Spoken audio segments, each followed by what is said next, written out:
श्रुतिस्मृतिपुराणानाम् आलयं करुणालयं नमामि भगवत्पादं शङ्करं लोकशङ्करं शङ्करं शङ्कराचार्यं केशवं बादरायणं सूत्रभाष्यकृतौ वन्दे भगवन्तौ पुनः पुनः। भारती करुणापात्रं भारती पदभूषणं भारती पदमारूढं भारती तीर्थमाश्रये विद्या विनय संपन्नं वीतरागं विवेकिनं वंदे वेदांत तत्त्वज्ञं विदुषेखर भारती परमक्लिष्ट वेदांतं परया श्लक्ष्णया गिरा योगोधेति तं वंदे परमानंद भारती।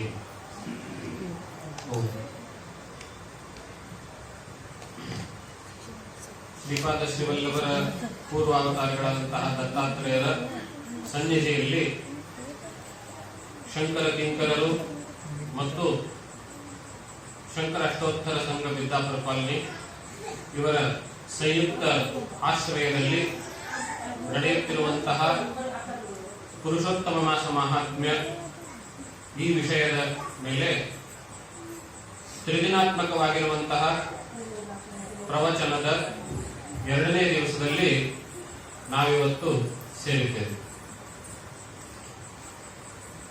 ನಿನ್ನೆ ದಿವಸ ಅಧಿಕ ಮಾಸ ಎನ್ನುವಂತಹ ಪದದ ಕುರಿತು ಯಾವುದಕ್ಕೆ ನಾವು ಅಧಿಕ ಮಾಸ ಅಂತ ಹೇಳಬೇಕು, ಅಧಿಕ ಮಾಸ ಹೇಗೆ ಉಂಟಾಗ್ತದೆ ಎನ್ನುವಂತಹ ವಿಷಯವನ್ನು ಕುರಿತು ನಿನ್ನೆ ಸ್ವಲ್ಪ ಚರ್ಚೆ ಮಾಡಿದೆ. ಚಾಂದ್ರಮಾನ ಲೆಕ್ಕಾಚಾರದ ಪ್ರಕಾರ ಚೈತ್ರಾದಿ 12 ತಿಂಗಳಿಗಿಂತಲೂ ಹೆಚ್ಚಿಗೆ ಬರುವಂತಹ ಇನ್ನೊಂದು ತಿಂಗಳು ಅಂತ ಏನಿದೆ ಅದು ಅಧಿಕ ಅನ್ನುವ ಪದದಿಂದ ಕಲಿಸ್ಕೊಳ್ತೇವೆ. ಹೆಚ್ಚಿನ ಮಾಸ ಅಂತ, ಹೆಚ್ಚಿನ ತಿಂಗಳು ಅಂತ ಹೇಳಿ. ಯಾಕೆ ಹೆಚ್ಚಿನ ತಿಂಗಳಿನ ಅವಶ್ಯಕತೆ ಬಂತು ಅಂತ ನೋಡಿದಾಗ ನಾವು ನಿನ್ನೆ ದಿವಸ ನೋಡಿದ್ವಿ, ದಿನಮಾನದ ಅಥವಾ ಕಾಲಮಾನದ ಲೆಕ್ಕಾಚಾರಗಳಲ್ಲಿ 4-5 ರೀತಿಯ ಕ್ರಮಗಳನ್ನ, ಪದ್ಧತಿಗಳನ್ನು ನೋಡಿದ್ವಿ. ಅವುಗಳಲ್ಲಿ ಸೌರಮಾನ ಮತ್ತು ಚಾಂದ್ರಮಾನ ಎನ್ನುವಂತಹ ಪದ್ಧತಿಗಳು, ಈ ಎರಡು ಪದ್ಧತಿಗಳು ನಮ್ಮ ದಿನನಿತ್ಯದ ಅಥವಾ ವಾರ್ಷಿಕ ಆಚರಣೆಗಳ ತಿಥಿಗಳನ್ನ, ಹಬ್ಬಗಳನ್ನ, ಪರ್ವಗಳನ್ನ ನಿರ್ಣಯ ಮಾಡುವಲ್ಲಿ ಈ ಎರಡೂ ಕ್ರಮಗಳು ನಮಗೆ ಅತ್ಯಂತ ಅವಶ್ಯಕವಾಗಿರುತ್ತವೆ ಅನ್ನೋ ಕಾರಣದಿಂದ ಆ ಎರಡನ್ನು ನಾವು ಜೊತೆ ಜೊತೆಗಾಗಿಯೇ ತೆಗೆದುಕೊಂಡು ಹೋಗ್ತೇವೆ. ಅಂದ್ರೆ ನಮ್ಮ ಯಾವುದೇ ಹಬ್ಬಗಳಾಗ್ಲಿ, ವ್ರತಗಳಾಗ್ಲಿ, ಶ್ರಾದ್ದಾದಿಗಳಾಗ್ಲಿ, ಸಂಕ್ರಮಣ ಇತ್ಯಾದಿ ಪರ್ವಗಳಾಗ್ಲಿ, ಇವುಗಳನ್ನು ನಿರ್ಣಯ ಮಾಡುವಾಗ ಆಯಾ ವ್ರತಕ್ಕೆ ಸಂಬಂಧಪಟ್ಟಂತೆ ಚಾಂದ್ರಮಾನ ಅಥವಾ ಸೌರಮಾನ ಇವುಗಳ ಲೆಕ್ಕಾಚಾರದ ಆಧಾರದ ಮೇಲೆಯೇ ನಾವು ನಿಶ್ಚಯ ಮಾಡ್ತೇವೆ. ಹೀಗೆ ಇವೆರಡು ಚಾಂದ್ರಮಾನ ಸೌರಮಾನ ಲೆಕ್ಕಾಚಾರಗಳ ಮಧ್ಯದಲ್ಲಿ 11 ದಿವಸದ ವ್ಯತ್ಯಾಸ ಬರುತ್ತದೆ. ಒಂದು ವರ್ಷದಲ್ಲಿ ಚಾಂದ್ರಮಾನದ ಪ್ರಕಾರ 354 ದಿವಸಗಳು ಆಗ್ತವೆ ಒಂದು ವರ್ಷಕ್ಕೆ. ಸೌರಮಾನದ ಪ್ರಕಾರ 365 ದಿವಸಗಳಾಗ್ತವೆ ವರ್ಷದಲ್ಲಿ. ಮಧ್ಯದಲ್ಲಿ 11 ದಿವಸದ ಅಂತರ ಉಳಿಯುತ್ತೆ. 3 ವರ್ಷಗಳ ನಂತರ ಈ ಅಂತರ 33 ದಿವಸಗಳವರೆಗೆ ಆಗುತ್ತೆ. ಹೀಗೆ 10 ವರ್ಷ ಬಿಟ್ರೆ, 100 ವರ್ಷ ಬಿಟ್ರೆ ದಿನಗಳ ಅಂತರ ಬಹಳಷ್ಟು ವ್ಯತ್ಯಾಸ ಆಗ್ತದೆ. ಈ ವ್ಯತ್ಯಾಸವನ್ನ ಮುಗಿಸಿ ಚಾಂದ್ರಮಾನ ಸೌರಮಾನಗಳನ್ನ ಜೊತೆ ಜೊತೆಗೆ ತೆಗೆದುಕೊಂಡು ಹೋಗಬೇಕು ಎನ್ನುವಂತಹ ಉದ್ದೇಶದಿಂದ ಜ್ಯೋತಿಷ್ಶಾಸ್ತ್ರ, ಧರ್ಮಸೂತ್ರಗಳು ಮತ್ತು ಗೃಹ ಸೂತ್ರಾದಿಗಳು ಇವುಗಳ ಆಧಾರದ ಮೇಲೆ, ಪುರಾಣಗಳು ಇವುಗಳ ಆಧಾರದ ಮೇಲೆ 13ನೇಯ ಒಂದು ಹೆಚ್ಚಿನ ತಿಂಗಳನ್ನ ಮಾಡಿದರು. ಈ 30 ರಿಂದ 34, 36 ತಿಂಗಳ ಮಧ್ಯದಲ್ಲಿ ಒಂದು ಬಾರಿ ಒಂದು ಹೆಚ್ಚಿನ ತಿಂಗಳನ್ನ ನಾವು ಸೇರಿಸಬೇಕಾಗ್ತದೆ. ಯಾವ ರೀತಿ ಆಂಗ್ಲ ಕ್ಯಾಲೆಂಡರ್ ನಲ್ಲಿ 4 ವರ್ಷಗಳಿಗೊಮ್ಮೆ ಒಂದು ಹೆಚ್ಚಿನ ದಿನವನ್ನ ಸೇರಿಸ್ತೇವೆಯೋ ಹಾಗೆ ಈ ಚಾಂದ್ರಮಾನ ಸೌರಮಾನಗಳ ಮಧ್ಯದಲ್ಲಿ ಒಂದು ಹೆಚ್ಚಿನ ತಿಂಗಳನ್ನ ಸೇರಿಸುವಂತಹ ವ್ಯವಸ್ಥೆ ನಮ್ಮಲ್ಲಿದೆ. ಆ ವ್ಯವಸ್ಥೆ ಯಾವ ತಿಂಗಳು ಹೆಚ್ಚಿಗೆ ಮಾಡಬೇಕು ಅಂತ ಹೇಳಿದ್ರೆ, ಯಾವ ಮಾಸದಲ್ಲಿ, ಯಾವ ಚಾಂದ್ರಮಾನ ಮಾಸದಲ್ಲಿ ಸೂರ್ಯ ಸಂಕ್ರಮಣ ಎನ್ನುವಂತಹದ್ದು ನಡೆಯುವುದಿಲ್ಲವೋ ಆ ಮಾಸವನ್ನ ಅಧಿಕ ಮಾಸ ಎನ್ನುವುದು ಗಣನೆ ತೆಗೆದುಕೊಳ್ಳಬೇಕು ಅಂತ ನಾವು ನಿನ್ನೆ ದಿವಸ ನೋಡಿದ್ವಿ. ಹೀಗೆ ಅಧಿಕ ಮಾಸ ಅನ್ನುವಂತಹದ್ದು ಜ್ಯೋತಿಷ್ಶಾಸ್ತ್ರದ ಲೆಕ್ಕಾಚಾರದ ಆಧಾರದ ಮೇಲೆ ಹುಟ್ಟಿಕೊಳ್ಳುತ್ತದೆ ಮತ್ತು ಧರ್ಮಶಾಸ್ತ್ರ ಸೂತ್ರಕಾರರು ಸ್ಮೃತಿಕಾರರು ಎಲ್ಲ ಮಾಸ ವೃತ ಇತ್ಯಾದಿಗಳನ್ನು ಹೇಳುವಂತಹ ಸಂದರ್ಭದಲ್ಲಿ ಸೂರ್ಯ ಸಂಕ್ರಮಣ ಆ ಮಾಸದಲ್ಲಿ ಆಗುವಂತಹದ್ದು ಅತ್ಯಂತ ಅನಿವಾರ್ಯ. ಆದರೆ ಅಧಿಕ ಮಾಸದಲ್ಲಿ ಸೂರ್ಯ ಸಂಕ್ರಮಣ ಅನ್ನುವಂತಹದ್ದು ಆಗೋದಿಲ್ಲ. ಆದ್ರಿಂದ ಆ ಮಾಸವನ್ನ ಧಾರ್ಮಿಕ ವಿಧಿವಿಧಾನಗಳು ಅಂದ್ರೆ ನಿತ್ಯ ಕರ್ಮ, ನೈಮಿತ್ತಿಕ ಕರ್ಮ, ಕಾಮ್ಯ ಕರ್ಮ ಅಂತ ಏನಿದಾವೆ ಅವುಗಳಲ್ಲಿ ನಿತ್ಯ ನೈಮಿತ್ತಿಕವನ್ನ ಹೊರತುಪಡಿಸಿ ಕಾಮ್ಯ ಕರ್ಮಗಳು ಇವುಗಳನ್ನ ವರ್ಜ್ಯ ಅಂದ್ರೆ ಮಾಡಿಕೂಡುದು, ಅಂದ್ರೆ ಸರಳ ಭಾಷೆಯಲ್ಲಿ ಹೇಳುವುದಾದ್ರೆ ಯಾವುದೇ ಶುಭ ಕಾರ್ಯಗಳು ಮಾಡಿಕೂಡುದು ಎನ್ನುವಂತಹ ನಿರ್ಬಂಧನೆ ಹಾಕಿದರು. ಯಾಕೆ? ಅದರಲ್ಲಿ ಆ ಮಾಸಕ್ಕೆ ಯಾವುದೇ ಸಂಕ್ರಮಣ ಆಗೋದಿಲ್ಲ. ಆದ ಕಾರಣದಿಂದ ಆ ಮಾಸದ ಅಧಿದೇವತೆ ಅನ್ನುವಂತಹದ್ದು ಇರೋದಿಲ್ಲ. ಮಾಸಕ್ಕೆ ಅಧಿದೇವತೆಯೇ ಇಲ್ಲದೆ ಇದ್ಮೇಲೆ ಆ ಮಾಸದಲ್ಲಿ ಮಾಡಿರುವಂತಹ ಕರ್ಮ ಅದು ನಿಷ್ಫಲವಾಗುತ್ತೆ ಅನ್ನುವಂತಹದ್ದು ಸ್ಮೃತಿಕಾರರ ಒಂದು ನಿರ್ಣಯ. ಈ ನಿರ್ಣಯದ ನಂತರ ಅಧಿಕ ಮಾಸದಲ್ಲಿ ಯಾವ ಕಾರ್ಯಗಳು ನಡೆಯದೇ ಇರುವುದರಿಂದ, ಎಲ್ಲ ಶುಭ ಕಾರ್ಯಗಳು ವರ್ಜ್ಯವಾಗಿರುವುದರಿಂದ ಅದಕ್ಕೆ ಯಾವ ರೀತಿ ನಾವು ಮಲವನ್ನು ಮುಟ್ಟುವುದಿಲ್ಲವೋ, ತ್ಯಜಿಸ್ತೇವೆಯೋ, ಹಾಗೆ ಆ ಮಾಸವನ್ನ ತ್ಯಜಿಸ್ತಾ ತ್ಯಜಿಸ್ತಾ ತ್ಯಾಗ ಮಾಡ್ತಾ ಬಂದು, ಆದ್ರಿಂದ ಅದಕ್ಕೆ ಮಲಮಾಸ ಅಂತ ಹೆಸರು ಬಂತು. ಹೀಗೆ ಎಲ್ಲ ಶುಭ ಕಾರ್ಯಗಳು ತ್ಯಾಗ ಮಾಡುವುದರಿಂದ ಆ ಮಾಸಕ್ಕೆ ಬರಬೇಕಾಗಿರುವಂತಹ ಶಕ್ತಿ ಅದು ಹೇಗೆ ಅನ್ನೋದು ನಾನು ನಿನ್ನೆ ದಿವಸ ನೋಡಿದ್ದೇವೆ. ಹಾಗೆ ಮಾಸಕ್ಕೆ ಶಕ್ತಿ ಪ್ರತಿಯೊಂದಕ್ಕೂ ಅದೇ ದೇವತೆಗಳು ಅಂತ ಇರ್ತಾರೆ. ಅವುಗಳ ಉಚ್ಚಾರಣೆಯಿಂದ ಆ ದೇವತೆಗಳಿಗೆ ಒಂದು ವಿಶೇಷ ಶಕ್ತಿ ಬರ್ತದೆ. ಆ ಶಕ್ತಿಯಿಂದ ಅವರು ನಮಗೆ ವರ ಕೊಡ್ತಾರೆ ಎನ್ನುವಂತಹದ್ದು ಒಂದು ವ್ಯವಸ್ಥೆ. ಈ ವ್ಯವಸ್ಥೆಯ ಆಧಾರದ ಮೇಲೆ ಮಾಸೋಚ್ಚಾರಣೆ, ಮಾಸದಲ್ಲಿ ಶುಭ ಕಾರ್ಯಗಳೇ ನಡೆಯುವುದಿಲ್ಲ. ಆ ಮಾಸದಲ್ಲಿ ಕಾರ್ಯ ನಡೆಯುವುದಿಲ್ಲ ಅಂತಂದ ಮೇಲೆ ಅದಕ್ಕೆ ಮಾಸದ ಉಚ್ಚಾರಣೆಯೇ ಬರುವುದಿಲ್ಲ. ಉಚ್ಚಾರಣೆ ಬರುವುದಿಲ್ಲ ಅಂತಂದ ಮೇಲೆ ಅದಕ್ಕೆ ಶಕ್ತಿ ಬರುವುದಿಲ್ಲ. ಅಧಿದೇವತೆಗೆ ಆ ಶಕ್ತಿ ಬರುವುದಿಲ್ಲ ಅಂದ್ರೆ ಅದು ನಿಶ್ಶಕ್ತವಾಗಿಬಿಟ್ಟು ಯಾವುದೇ ವರ ಫಲ ಕೊಡುವಂತಹ ಸಾಮರ್ಥ್ಯ ಬರುವುದಿಲ್ಲ. ಆದ್ರಿಂದ ಅಧಿಕ ಮಾಸ ಚಿಂತೆಯಿಂದ ಕೂಡಿಕೊಂಡು ಹೀಗಾದ್ರೆ ನನ್ನ ಗತಿ ಏನು ಅಂತ ಯೋಚನೆ ಮಾಡಿ ವೈಕುಂಠವನ್ನು ಕುರಿತು ಹೋಗ್ತದೆ. ಅಲ್ಲಿವರೆಗೆ ನಿನ್ನೆ ದಿವಸ ನಾವು ಸಾಕಷ್ಟು ದೀರ್ಘವಾಗಿ ಈ ವಿಷಯದ ಬಗ್ಗೆ ಚರ್ಚೆ ಮಾಡಿ ಅದರ ಸಾರಾಂಶವನ್ನ ನಾನಿವತ್ತು ಇಷ್ಟು ಹೇಳಿದೆ. ಯಾಕೆಂದ್ರೆ ನಿನ್ನೆ ಬಹಳ ಬೇರೆ ಬೇರೆ ಕಾರಣಗಳಿಂದ ಸ್ವಇಚ್ಛೆಯಿಂದ ಮನೆಯಿಂದ ಹೊರಟರೂ ಕೂಡ ಅನಿವಾರ್ಯ ಕಾರಣಗಳಿಂದ ಇಲ್ಲಿವರೆಗೂ ತಲುಪಲಿಕ್ಕೆ ಆಗಿಲ್ಲ. ಎಷ್ಟೋ ಜನರಿಗೆ ವಿಷಯ ಕೇಳಬೇಕು ಅನ್ನುವಂತಹ ತವಕ ಕುತೂಹಲ ಇರುವುದರಿಂದ ಅವರಿಗೆ ನಿನ್ನೆ ದಿವಸ ಏನಾಯಿತು ಎನ್ನುವಂತಹ ಸಾರಾಂಶ ರೂಪವಾದರೂ ಗೊತ್ತಿರಲಿ ಅನ್ನೋ ಕಾರಣಕ್ಕೆ ಪಕ್ಷಿ ನೋಟದ ದೃಷ್ಟಿಯಿಂದ ಸ್ವಲ್ಪ ಹೇಳಿಬಿಟ್ಟು ಇವತ್ತಿನ ವಿಷಯವನ್ನ ಇನ್ನು ಮುಂದೆ ಶುರು ಮಾಡೋಣ. ನನ್ನ ಮಾಸದಲ್ಲಿ ಯಾವುದೇ ಒಂದು ಕಾರ್ಯ ನಡೀತಾ ಇಲ್ಲ ಅನ್ನೋ ಕಾರಣದಿಂದ ದಿನೇ ದಿನೇ ಕ್ಷೀಣವಾಗ್ತಾ ಬರುತ್ತಿರುವಂತಹ ಅಧಿಕ ಮಾಸ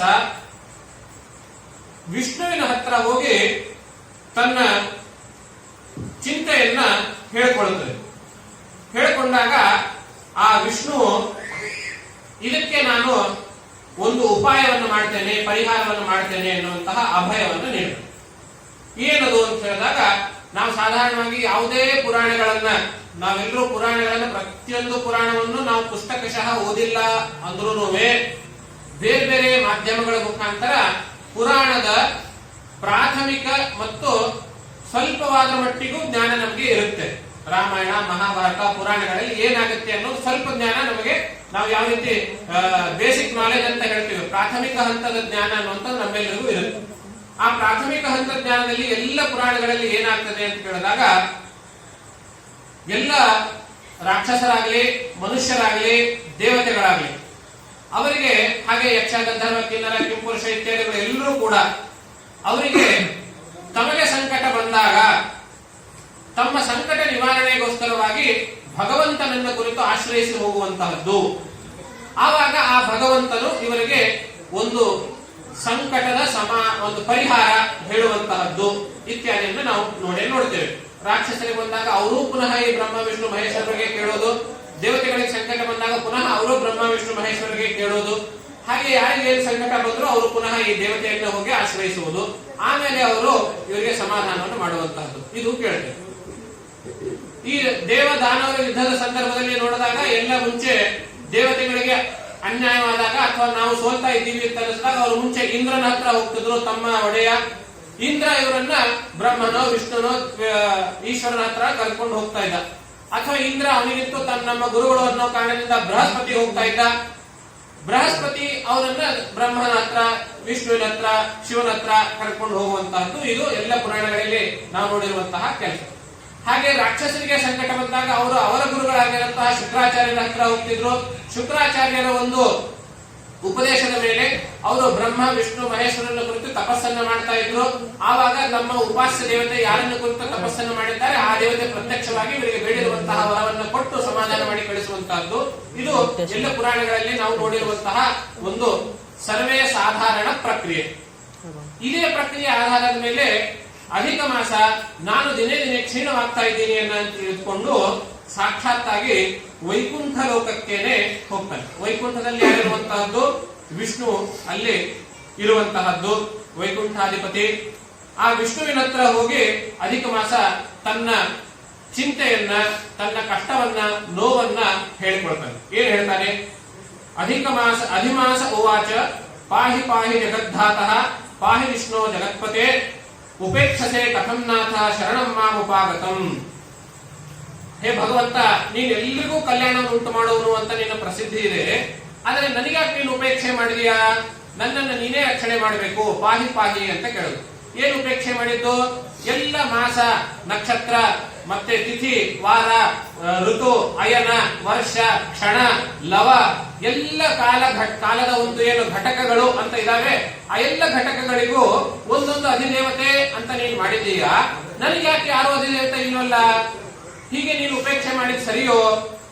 ನಿನಗೆ ಭಕ್ತವತ್ಸಲ ಅಂತ ಹೆಸರು, ಶರಣಾಗತ ಪರಿತ್ರಾಣ ಅಂತ ನಿನಗೆ ಹೆಸರು. ಹಾಗಿದ್ದಾಗ ನೀನು ನನಗೆ ಉಪೇಕ್ಷೆ ಮಾಡಿರುವಂತಹದ್ದು ಇದು ಹೇಗೆ ಸರಿ ಅಂತ ಕೇಳಿದಾಗ, ಆದ್ರಿಂದ ಇದಕ್ಕೆ ಪರಿಹಾರ ಕೊಡಬೇಕು ಅಂತ ಹೇಳಿ ಅಧಿಕ ಮಾಸ ವಿಷ್ಣುವನ್ನು ಕುರಿತು ಪ್ರಾರ್ಥನೆ, ವೈಕುಂಠಕ್ಕೆ ಹೋಗಿ ಪ್ರಾರ್ಥನೆ ಮಾಡಿ ತನ್ನ ತೊಳಲನ್ನ ತೋಡಿಕೊಳ್ತಾನೆ. ಆವಾಗ ಭಗವಂತ ವಿಷ್ಣು ಅವನಿಗೆ ಅಭಯವನ್ನು ಕೊಡ್ತಾ ಹೇಳ್ತಾನೆ, ಉತ್ತಿಷ್ಠೋತ್ತಿಷ್ಠ ಭದ್ರಂತೆ ವಿಷಾದಂ ವತ್ಸಮಾಕುರು ತ್ವದ್ ದುಃಖಂ ದುರ್ನಿರ್ವಾರ್ಯಂ ಮೇ ಪ್ರತಿಭಾತಿ ನಿರೀಶ್ವರ. ನಾವು ಅವನಿಗೆ ಶರಣಾಗತ ಆಗಿರುವಂತಹ ಅಧಿಮಾಸಕ್ಕೆ ಎಬ್ಬಿಸಿ ಮೇಲೆದ್ದು ಎದ್ದಲ್ಲೆಲ್ಲೂ ದುಃಖವನ್ನು ಪಡಬೇಡ. ನಾವು ಸಾಧಾರಣವಾಗಿ ಮಾತನಾಡುವಾಗ ಹೇಳ್ತೇವೆ ಅನಿವಾರ್ಯ ಕಾರಣ ಅಂತ ಹೇಳ್ತೇವೆ. ನಿವಾರ್ಯ ಅಂತಂದ್ರೆ ಯಾವ್ದು ಪಕ್ಕಕ್ಕೆ ಸರಿಸಬಹುದು ಅದು ಅಂತ ಹೇಳಿ, ಅನಿವಾರ್ಯ ಅಂತ ಹೇಳಿದ್ರೆ ಯಾವ್ದು ಸರಿಸಲಿಕ್ಕೆ ಆಗೋದಿಲ್ಲವೋ ಅದು ಅಂತ ಹೇಳ್ತೇವೆ. ಇನ್ನು ಎರಡರ ಮಧ್ಯದಲ್ಲಿ ಒಂದಿದೆ, ದುರ್ನಿರ್ವಾರ್ಯ ಅಂತ ಹೇಳಿ, ಬಹಳ ಕಷ್ಟಪಟ್ಟು ಸಮಸ್ಯೆಯನ್ನು ಬಗೆಹರಿಸಬಹುದು. ಅದು ದುರ್ನಿರ್ವಾರ್ಯವಾಗಿರುವಂತಹ ನಿನ್ನ ಸಮಸ್ಯೆ ಅಂತ ಸ್ವತಃ ವಿಷ್ಣುವೇ ಆ ಅಧಿಮಾಸಕ್ಕೆ ಹೇಳ್ತಾನೆ. ಏನಿದು? ಏನು ದುರ್ನಿರ್ವಾರ್ಯವಾಗಿರುವಂತಹ ಈ ಸಮಸ್ಯೆಯನ್ನ ನಾನು ನಿನಗೆ ಇದಕ್ಕೆ ಉಪಾಯವನ್ನ ಹೇಳ್ತೇನೆ. ಏನದು ಉಪಾಯ? ದುರ್ನಿರ್ವಾರ್ಯ ಅಂದ್ರೆ ಬಹಳ ಕಷ್ಟ ಸಾಧ್ಯವಾಗಿರುವಂತಹದ್ದು. ಇದರ ಪರಿಹಾರ ಏನ್ ಪರಿಹಾರ ಬೇಕು? ನನಗೆ ಅಧಿದೇವತೆ ಒಬ್ರು ಬೇಕು ಅನ್ನುವಂತಹದ್ದು.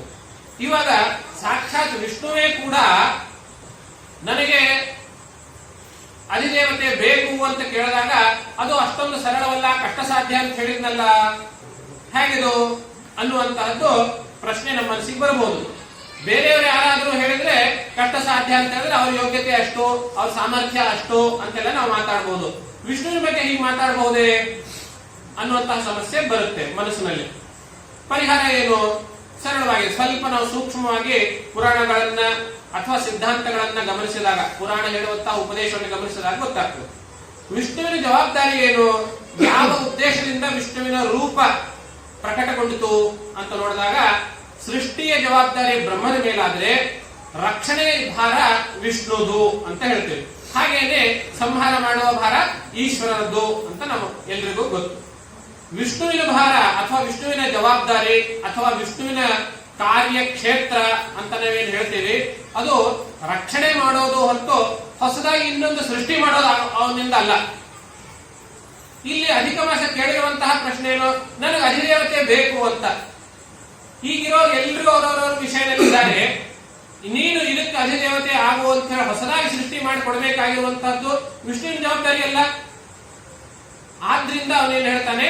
ದುರ್ನಿರ್ವಾರ್ಯಂ, ಇದು ನನ್ನ ಕಾರ್ಯ ಸೀಮೆಗಿಂತಲೂ ಹೊರಗಡೆ ಇರುವಂತಹದ್ದು. ಯಾರು ಸೃಷ್ಟಿ ಮಾಡಬೇಕಾಗಿದ್ರೆ ಅಂತ ಕೇಳಿದಾಗ ವಿಷ್ಣು ಹೇಳ್ತಾನೆ, ವತ್ಸಾಗಕ್ಷಮಯ ಸಾರ್ಧಂ ಗೋಲೋಕಂ ಯೋಗಿ ದುರ್ಲಭಂ ಯತ್ರಾಸ್ತೆ ಭಗವನ್ ಕೃಷ್ಣ ಪುರುಷೋತ್ತಮ ಈಶ್ವರ. ಇಲ್ಲಿ ಪುರುಷೋತ್ತಮ ಎನ್ನುವಂತಹ ಪದ ಬರುತ್ತೆ. ವತ್ಸ, ವಿಷ್ಣು ಆ ಅಧಿಮಾಸವನ್ನ ಸಂಬೋಧನೆ ಮಾಡ್ತಾನೆ. ಹೇ ವತ್ಸ, ಮಯಾ ಸಾರ್ಧಂ ಗೋಲೋಕಂ ಆಗಚ್ಚ, ನನ್ನ ಜೊತೆಗೆ ಗೋಲೋಕವನ್ನು ಕುರಿತು ನೀನು ಬರಬೇಕು ಅಂತ ಹೇಳ್ತಾರೆ. ಗೋಲೋಕ ಯಾವುದು? ನಮಗೆ ವಿಷ್ಣು ಇರುವಂತಹ ಸ್ಥಾನ ವೈಕುಂಠ ಅಂತ ಗೊತ್ತು, ಶಿವ ಇರುವಂತಹ ನಿವಾಸ ಕೈಲಾಸ ಅಂತ ಹೇಳಿ ಗೊತ್ತು. ಗೋಲೋಕ ಯಾವುದು ಅಂತ ಒಂದು ಪ್ರಶ್ನೆ. ಇದಕ್ಕೆ ಮುಂದಿನ ಶ್ಲೋಕಗಳಲ್ಲಿ ಉತ್ತರ ಬರುತ್ತೆ. ಆದ್ರೆ ಯೋಗಿ ದುರ್ಲಭಂ, ಮಹಾನ್ ಯೋಗಿಗಳಿಗೂ ಸ್ವಲ್ಪ ದುರ್ಲಭವಾಗಿರುವಂತಹ ಲೋಕ ಅದು. ಅಲ್ಲಿ ಯಾರಿದ್ದಾರೆ? ಭಗವಂತನಾಗಿರುವಂತಹನು, ಕೃಷ್ಣ, ಪುರುಷೋತ್ತಮ, ಈಶ್ವರ ಅಂತ 3 ಪದಗಳನ್ನ ಬಳಸ್ತಾರೆ. ಆ 3 ಪದಗಳನ್ನ ನಾವು ಸರಿಯಾಗಿ ಅರ್ಥ ಮಾಡಿಕೊಂಡಲ್ಲಿ ಕೃಷ್ಣ ಅಂತ ಹೇಳಿದ್ರೆ, ಈ ಮಹಾಭಾರತದ ಕಥೆಯಲ್ಲಿ, ಭಾಗವತದ ಕಥೆಯಲ್ಲಿ ಯಾರು ಬರ್ತಾರೆ ಆ ಕೃಷ್ಣ ಅನ್ನುವಂತ ಹೇಳಿದ್ರೆ ಅದು ಆ ಪದಕ್ಕೆ ಸಂಕುಚಿತ ಅರ್ಥ ಆಗ್ತದೆ. ಕೃಷ್ಣ ಪದದಿಂದ ಯಾವುದೋ ಒಂದು ವ್ಯಕ್ತಿಯನ್ನ ಇಲ್ಲಿ ಸೂಚಿಸ್ತಾ ಇಲ್ಲ. ಕೃಷ್ಣ ಅಂದ್ರೆ ಆಕರ್ಷಣ ಯಾರು ಮಾಡ್ತಾರೆಯೋ ಅವರು ಕೃಷ್ಣ. ಆಕರ್ಷಣ ಅಂತ ಹೇಳಿದ್ರೆ ಸಹಜವಾಗಿ ನಮ್ಮೆಲ್ಲರಿಗೂ, ಪ್ರತಿಯೊಬ್ಬರಿಗೂ ಒಂದು ಆಸೆ ಅಂತ ಇದ್ದೇ ಇರ್ತದೆ. ಏನು? ನಾನು ಸುಖವಾಗಿರ್ಬೇಕು ಅನ್ನುವಂತಹ ಆಸೆ. ನಾನು ಏನೇನೇನೇನ್ ಮಾಡ್ತೀನೋ ಅದೆಲ್ಲದಕ್ಕೂ ಮೂಲ ಕಾರಣ ಸುಖವಾಗಿರ್ಬೇಕು ಅಂತಾನೆ. ನಾವು ಉಪನ್ಯಾಸ ಇಲ್ಲಿ ಕೇಳೋದಕ್ಕೆ ಬಂದಿದ್ದೀವಿ. ಏನು? ಸುಖವಾಗಿರ್ಬೇಕು. ಹೇಗೆ ಸುಖ ಸಿಗುತ್ತೆ? ಉಪನ್ಯಾಸದಿಂದ ಜ್ಞಾನ ವೃದ್ಧಿ ಆಗುತ್ತೆ. ಜ್ಞಾನದಿಂದ ನಮಗೆ ಮನಸ್ಸಿನಲ್ಲಿರುವಂತಹ ಕೊಳೆ, ಅಂಧಕಾರ ಏನಿದೆ ಅದು ನಿವಾರಣೆ ಆಗ್ತದೆ. ಅದರಿಂದ ನಮಗೆ ಚಿತ್ತಶುದ್ಧಿ ಆಗುತ್ತದೆ. ಆಮೇಲೆ ನಮಗೆ ಆನಂದ ದೊರೆಯುತ್ತದೆ ಅನ್ನೋ ಕಾರಣ. ಕೂಡೋದಕ್ಕೆ ನಾವು ಹೀಗೆ ಕೂಡ್ತಿರ್ತೀವಿ. 10 ನಿಮಿಷ 15 ನಿಮಿಷ ಆದ್ಮೇಲೆ ಹೀಗೆ ಕೂಡ್ತೀವಿ. ಅದ್ಯಾಕೆ? ಅದು ಪುನಃ ಸುಖಕ್ಕೇನೆ. ಹೀಗೆ ಕೂತ್ರೆ ಸ್ವಲ್ಪ ಏನೋ ಹಿಂದೆ ನೋವಾಗಲಿಕ್ಕೆ ಶುರು ಆಯ್ತು, ಆಮೇಲೆ ಹೀಗೆ ಕೂಡ್ತೀವಿ. ಹಾಗೆ ಕೂತ್ರೆ ಸುಖ ಸಿಗುತ್ತೆ ಅಂತ ಹೇಳಿ. ಆಮೇಲೆ ಸ್ವಲ್ಪ ಹೊತ್ತಾದ್ಮೇಲೆ ಹೀಗೆ ಕೊಡ್ತೀವಿ, ಅದು ಸುಖಕ್ಕೇನೆ. ಹಾಗೆ ನಾವು ಏನ್ ಮಾಡಿದ್ರು ಸುಖಕ್ಕೋಸ್ಕರ. ಸುಖಕ್ಕೇನೆ ಸಂಸ್ಕೃತದಲ್ಲಿ ಹೇಳ್ತೇವೆ ಆನಂದ ಅಂತ ಹೇಳ್ತೇವೆ. ಆ ಆನಂದ ಎನ್ನುವಂತಹದ್ದು, ಈ ಆನಂದದ ಕಡೆ ಎಲ್ಲರೂ ಆಕರ್ಷಿತರಾಗ್ತೇವೆ, ಸ್ವಾಭಾವಿಕವಾಗಿ ಆಕರ್ಷಿತರಾಗ್ತೇವೆ. ಆನಂದ ಯಾರಿಗ್ ಬೇಡ? ಪ್ರತಿಯೊಬ್ಬರಿಗೂ ಬೇಕೇ ಬೇಕು. ಆದ್ರಿಂದ ಈ ಆನಂದ ಎಲ್ಲರನ್ನೂ ತನ್ನ ಕಡೆ ಆಕರ್ಷಿಸಿಕೊಳ್ಳುತ್ತದೆ. ಹಾಗೆ ಈ ಆನಂದ ಅನ್ನುವಂತಹದ್ದೇ ಪರಬ್ರಹ್ಮನ ಇನ್ನೊಂದು ಹೆಸರು. ನಾವೇನ್ ಹೇಳ್ತೇವೆ? ಸತ್ ಚಿತ್ ಆನಂದ ಸ್ವರೂಪಿಯಾಗಿರುವಂತಹ ಪರಮಾತ್ಮ ಎನ್ನುವಂತಹ ಪದ ಬಳಸ್ತೇವೆ. ಆನಂದ ಸ್ವರೂಪಿ ಏನು ನಾವು ಹೇಳಿರುವಂತಹ ಪದ ಅಲ್ಲ ಇದು. ತೈತ್ತಿರಿಯೋಪನಿಷತ್ತು ಹೇಳುತ್ತೆ ಸತ್ಯಂ ಜ್ಞಾನಂ ಅನಂತಂ ಬ್ರಹ್ಮ ಅಂತ ಹೇಳುವಾಗ ಜ್ಞಾನ ಪದದಿಂದ ಆನಂದ ಅನ್ನೋ ಅರ್ಥವನ್ನು ನಾವು ಹೇಳ್ತೇವೆ. ಅದನ್ನೇ ಶಂಕರ ಭಗವತ್ಪಾದರು ಚಿದಾನಂದ ರೂಪ ಶಿವೋಹಂ ಶಿವೋಹಂ ಅಂತಾನು ಹೇಳ್ತಾ ಆನಂದ ಅನ್ನೋ ಪದವನ್ನು ಬಳಸಿದ್ರು. ಹೀಗಾಗಿ ಕೃಷ್ಣ ಅಂದ್ರೆ ಆಕರ್ಷಿಸುವಂತಹದ್ದು. ಯಾವುದನ್ನ ಆಕರ್ಷಿಸುವಂತದ್ದು? ಆನಂದದ ಕಡೆಗೆ ಎಲ್ಲರನ್ನು ಆಕರ್ಷಿಸುವಂತಹದ್ದು. ಆನಂದವೇ ನಮ್ಮಲ್ಲಿ ಎಲ್ಲರನ್ನು ಆಕರ್ಷಿಸುತ್ತದೆ ಅನ್ನೋ ಕಾರಣದಿಂದ ಆನಂದ, ಅದು ಪರಬ್ರಹ್ಮವೇ. ಆಮೇಲೆ ಪುರುಷೋತ್ತಮ, ಇಲ್ಲಿ ಪುರುಷ ಅನ್ನೋ ಪದ ಹೇಗಿದೆ ನೋಡಿ. ಪುರಿ ಶೇತೆ ಇತಿ ಪುರುಷ ಅನ್ನುವಂತಹದ್ದು ಪುರುಷ ಪದದ ನಿಷ್ಪತ್ತಿ. ಆತ್ಮವು ಇದರಲ್ಲಿ ಇದೊಂದು ಪುರ. ಗರುಡ ಪುರಾಣಗಳಲ್ಲಿ, ಬೇರೆ ಬೇರೆ ಪುರಾಣಗಳಲ್ಲಿ ಈ ಶರೀರವನ್ನ ಹೇಗೆ ಪುರ ಅನ್ನೋದಕ್ಕೆ ಹೊಂದಾಣಿಕೆ ಮಾಡಿದ್ದಾರೆ ಅನ್ನುವಂಥದ್ದು ಬಹಳ ದೀರ್ಘವಾಗಿರುವಂತಹ ವಿಚಾರ ಇದೆ. ನಾವು ಲಘುನ್ಯಾಸ, ಲಘುರುದ್ರಾಭಿಷೇಕ ಇತ್ಯಾದಿಗಳನ್ನು ಮಾಡುವಾಗ ಲಘುನ್ಯಾಸ ಏನ್ ಮಾಡ್ತೇವೆ, ಆ ನ್ಯಾಸ ಮಾಡುವಾಗಲೂ ಈ ಶರೀರದಲ್ಲೇನೆ ಇಡೀ ಬ್ರಹ್ಮಾಂಡವನ್ನ ನಾವು ನ್ಯಾಸ ಮಾಡ್ಕೊಳ್ತೇವೆ. ಅದನ್ನೇ ಬೇರೆ ಬೇರೆ ಕಡೆ ಯಥಾ ಬ್ರಹ್ಮಾಂಡೆ ತಥಾ ಪಿಂಡಾಂಡೆ ಅಂತ ಹೇಳುವಂತಹದ್ದು. ಆದ್ರಿಂದ ಈ ಪುರ, ಇದು ಶರೀರ ಅನ್ನುವಂಥದ್ದು ಈ ಪುರ. ಈ ಪುರದಲ್ಲಿ ಯಾರು ಮಲಗಿಕೊಂಡಿದ್ದಾರೆಯೋ, ಮಲಗಿಕೊಂಡಿದ್ದಾರೆ ಎನ್ನುವ ಪದ ಯಾಕೆ ಶೇತೆ ಯಾಕೆ ಬಳಸಿದ್ರು? ಮಲಗಿಕೊಳ್ಳೋದು ಅಂದ್ರೇನು? ಸುಮ್ನೆ ಪ್ರತಿನಿತ್ಯ ಮಲಗಿಕೊಳ್ಳೋದು ಅಂತಲ್ಲ, ಗಾಢ ನಿದ್ರೆಯಲ್ಲಿರುವಂತಹದ್ದು. ಕನಸು ಕೂಡ ಬಾರದೇ ಇರುವಂತಹ ಗಾಢ ನಿದ್ರೆಯಲ್ಲಿರುವಂತಹದ್ದು. ಅದಕ್ಕೆ ನಾವು ಸುಷುಪ್ತಿ ಅಂತ ಹೆಸರು ಹೇಳ್ತೇವೆ. ಸುಷುಪ್ತಿ ಅಂದ್ರೇನು? ಯಾವಾಗ ನನ್ನ ಶರೀರವೂ ಇರೋದಿಲ್ಲ, ಯಾವಾಗ ನನ್ನ ಮನಸ್ಸೂ ಇರೋದಿಲ್ಲ, ಆವಾಗಲೂ ನಾನು ಇದ್ದೇ ಇರ್ತೇನೆ, ಅದು ಸುಷುಪ್ತಿ ಅಂತ ಹೇಳ್ತೇವೆ. ಇವಾಗ ನನ್ನನ್ನು ಕೇಳಿದಾಗ ನೀನೇನ್ ಮಾಡ್ತಾ ಇದ್ದೀಯಾ? ನಾನು ಪ್ರವಚನ ಮಾಡ್ತಾ ಇದ್ದೀನಿ ಅಂತ ಹೇಳ್ತೇವೆ. ಈ ಶರೀರಾದಿಗಳನ್ನು ಇಟ್ಟುಕೊಂಡು ಪ್ರವಚನ ಮಾಡ್ತಾ ಇದ್ದೀನಿ ಅಂತ ಹೇಳ್ತೇವೆ. ಸ್ವಲ್ಪ ಹೊತ್ತು 4 ಗಂಟೆ ಆದ್ಮೇಲೆ ಮಲಗ್ಕೊಳ್ತೀನಿ. ಮಲಗ್ಕೊಂಡಾಗ ಕನಸು ಬೀಳುತ್ತೆ. ಕನಸಲ್ಲಿ ನಾನು ಬೇರೆ ಯಾವುದೋ ಊರಿಗೆ ಹೋಗಿರ್ತೀನಿ. ಕನಸಿನಲ್ಲಿ ಏನ್ ಮಾಡಿದೆ? ಬೇರೆ ಊರಿಗೆ ಹೋಗಿದ್ದೆ ಅಂತ. ಅರೆ ನೀನ್ ಇಲ್ಲಿ ಹಾಸಿಗೆ ಮಲಗಿದ್ದಿಲ್ಲ, ಬೇರೆ ಊರಿಗೆ ಹೋಗಿದ್ದೆ ಹಾಗೆ ಅಂತ ಹೇಳಿದಾಗ ಕನಸು ಅಂತ ಹೇಳ್ತೇವೆ. ಅಂದ್ರೆ ಏನಾಯ್ತು, ಕನಸಿನಲ್ಲಿ ಶರೀರ ಇಲ್ಲ, ಮನಸ್ಸು ಅನ್ನುವಂತ ವಿದ್ಯೆ ಇದೆ.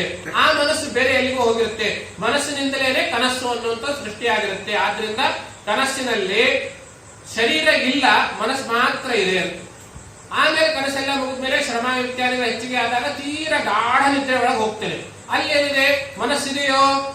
ಮನಸ್ಸು ಇಲ್ಲ ಅಲ್ಲಿ. ಮತ್ತೇನೇನಿದೆ? ಏನಿದೆ ಗೊತ್ತಿಲ್ಲ, ಅಲ್ಲಿ ಏನಿದೆ ಏನು ಗೊತ್ತೇ ಇಲ್ಲ ಅಲ್ಲಿ. ಹೇಗಿದೆ ಕನಸು? ಗಾಢ ನಿದ್ರೆಯಲ್ಲಿ ಏನಿತ್ತು? ಕಪ್ಪಾಗಿತ್ತೋ ಅಂತ ಹೇಳ್ತೀವೋ ಅದು ಗೊತ್ತಿಲ್ಲ, ಬಿಳುಪಾಗಿತ್ತೋ ಹೇಳ್ತೇವೋ ಗೊತ್ತಿಲ್ಲ, ದುಂಡಗಾಗಿದೆಯೋ ಗೊತ್ತಿಲ್ಲ, ಏನು ಹೇಳೋದಕ್ಕೆ ಆಗೋದಿಲ್ಲ. ಯಾಕೆ ಅಂದ್ರೆ ಏನೇನೇನೇ ನಾವು ಹೊರಗಡೆಯಿಂದ ತಿಳಿದುಕೊಳ್ತೀವಿ ತಾನೇ, ಅದು ಮನಸ್ಸಿನ ಮುಖಾಂತರವೇನೇ ತಿಳಿದುಕೊಳ್ತೇವೆ. ಆ ಗಾಢ ನಿದ್ರೆಯಲ್ಲಿ ಮನಸ್ಸೇ ಇಲ್ಲ, ಆದ್ರಿಂದ ಹೊರಗಡೆಯಿಂದ ಏನು ತಿಳಿದುಕೊಳ್ಳೋದಕ್ಕಾಗಲೇ ಇಲ್ಲ. ಹೌದಾ? ಇವಾಗ ಇನ್ನೊಂದು ಪ್ರಶ್ನೆ, ಏನು ತಿಳ್ಕೊಳ್ಳಿಲ್ಲ ಅಂತಂದ ಮೇಲೆ ನೀನಿದ್ಯೋ ಇಲ್ವೋ? ಗಾಢ ನಿದ್ರೆಯಲ್ಲಿ ನೀನಿದ್ಯೋ ಇಲ್ವೋ ಅಂತ ಕೇಳಿದ, ಅರೆ ನಾನಿದ್ದೆ. ಹೇಗೆ ಹೇಳಿದ್ರಿ? ನೀನಿದ್ದೆ ಅಂತ ಹೇಗೆ ಗೊತ್ತಾಯ್ತು? ಅರೆ ನಿದ್ದೆ ಅನುಭವಿಸಿದ ನಾನೇ ತಾನೇ. ಗಾಢ ನಿದ್ದೆ ಅನುಭವಿಸಿದ ನಂತರ ನಾವೇನ್ ಹೇಳ್ತೇವೆ? ಚೆನ್ನಾಗಿ ನಿದ್ದೆ ಮಾಡಿದೆ ಅಂತ ಹೇಳ್ತೇವೆ. ಸುಖಮಹಮಸ್ವಾಪ್ಸಂ, ಚೆನ್ನಾಗಿ ನಿದ್ದೆ ಮಾಡಿದೆ ಅಂತ ಹೇಳುದು. ಚೆನ್ನಾಗಿ ನಿದ್ದೆ ಮಾಡಿದೆ ಅಂತ ಹೇಳೋ ವಾಕ್ಯ ಯಾರನ್ನ ಕುರಿತು? ನನ್ನನ್ನು ಕುರಿತು ತಾನೇ ನಾನು ಹೇಳ್ತೀನಿ. ನಿದ್ದೆ ಮಾಡಿದೆ ಅಂತ ಉತ್ತಮ ಪುರುಷನಲ್ಲಿ ತಾನೇ ನಾನು ಹೇಳೋದು. ನಾನ್ ನಿದ್ದೆ ಮಾಡಿದೆ ಅಂತ ಇರುವಾಗ ನಾನಲ್ಲಿದ್ದೆ ಅಂತ ಆಗ್ತದೆ. ಅಂದ್ರೆ ಸುಷುಪ್ತಿನಲ್ಲಿ ಯಾರಿದ್ದಾರೆಯೋ ಅದುವೇ ನಿಜವಾದ ನಾನು ಅಂತ ಶಾಸ್ತ್ರ ಕೇಳಬೇಕಾಗಿದೆ. ಪುರುಷ ಅನ್ನೋ ಪದದಿಂದ ಸುಷುಪ್ತಿನಲ್ಲಿ ಯಾರಿದ್ದಾರೆ ಅವನು ಗ್ರಹಿಸಬೇಕು ಅಂತ ಹೇಳಿ, ಈ ಪುರುಷ ಎನ್ನುವಂತಹದ್ದು ಅನಾದಿ ಕಾಲದ ಸಂಸ್ಕಾರಗಳಿಂದ ವಾಸನೆಯಿಂದ ಈ ಒಂದು ಶರೀರದ ಒಳಗೆ ಇದೆ. ಆದ್ರಿಂದ ಇದಕ್ಕೆ ಶರೀರದ ಜೊತೆಗೆ ಇಟ್ಟುಕೊಂಡು ಜೀವ ಅಥವಾ ಜೀವಾತ್ಮ ಅನ್ನುವಂತಹ ಪದದಿಂದ ಹೇಳ್ತೇವೆ. ಈ ಶರೀರಾದಿಗಳ ಬಂಧನ ಎಲ್ಲವೂ ಕಳಚಿಕೊಂಡ ನಂತರ ಯಾವಾಗ ನಾವು ಎಲ್ಲ ಆ ಮಹಾತ್ಮ ಆತ್ಮದಲ್ಲಿ ಚೇತನದಲ್ಲಿ ಒಂದಾಗ್ತಿರೋ ಅದಕ್ಕೆ ಪರಮಾತ್ಮ ಅಂತ ಹೇಳ್ತೇವೆ. ಆ ಪರಮಾತ್ಮನೇ ಇದು ಪುರುಷೋತ್ತಮ ಅಂತ ಹೇಳಿರುವಂತ.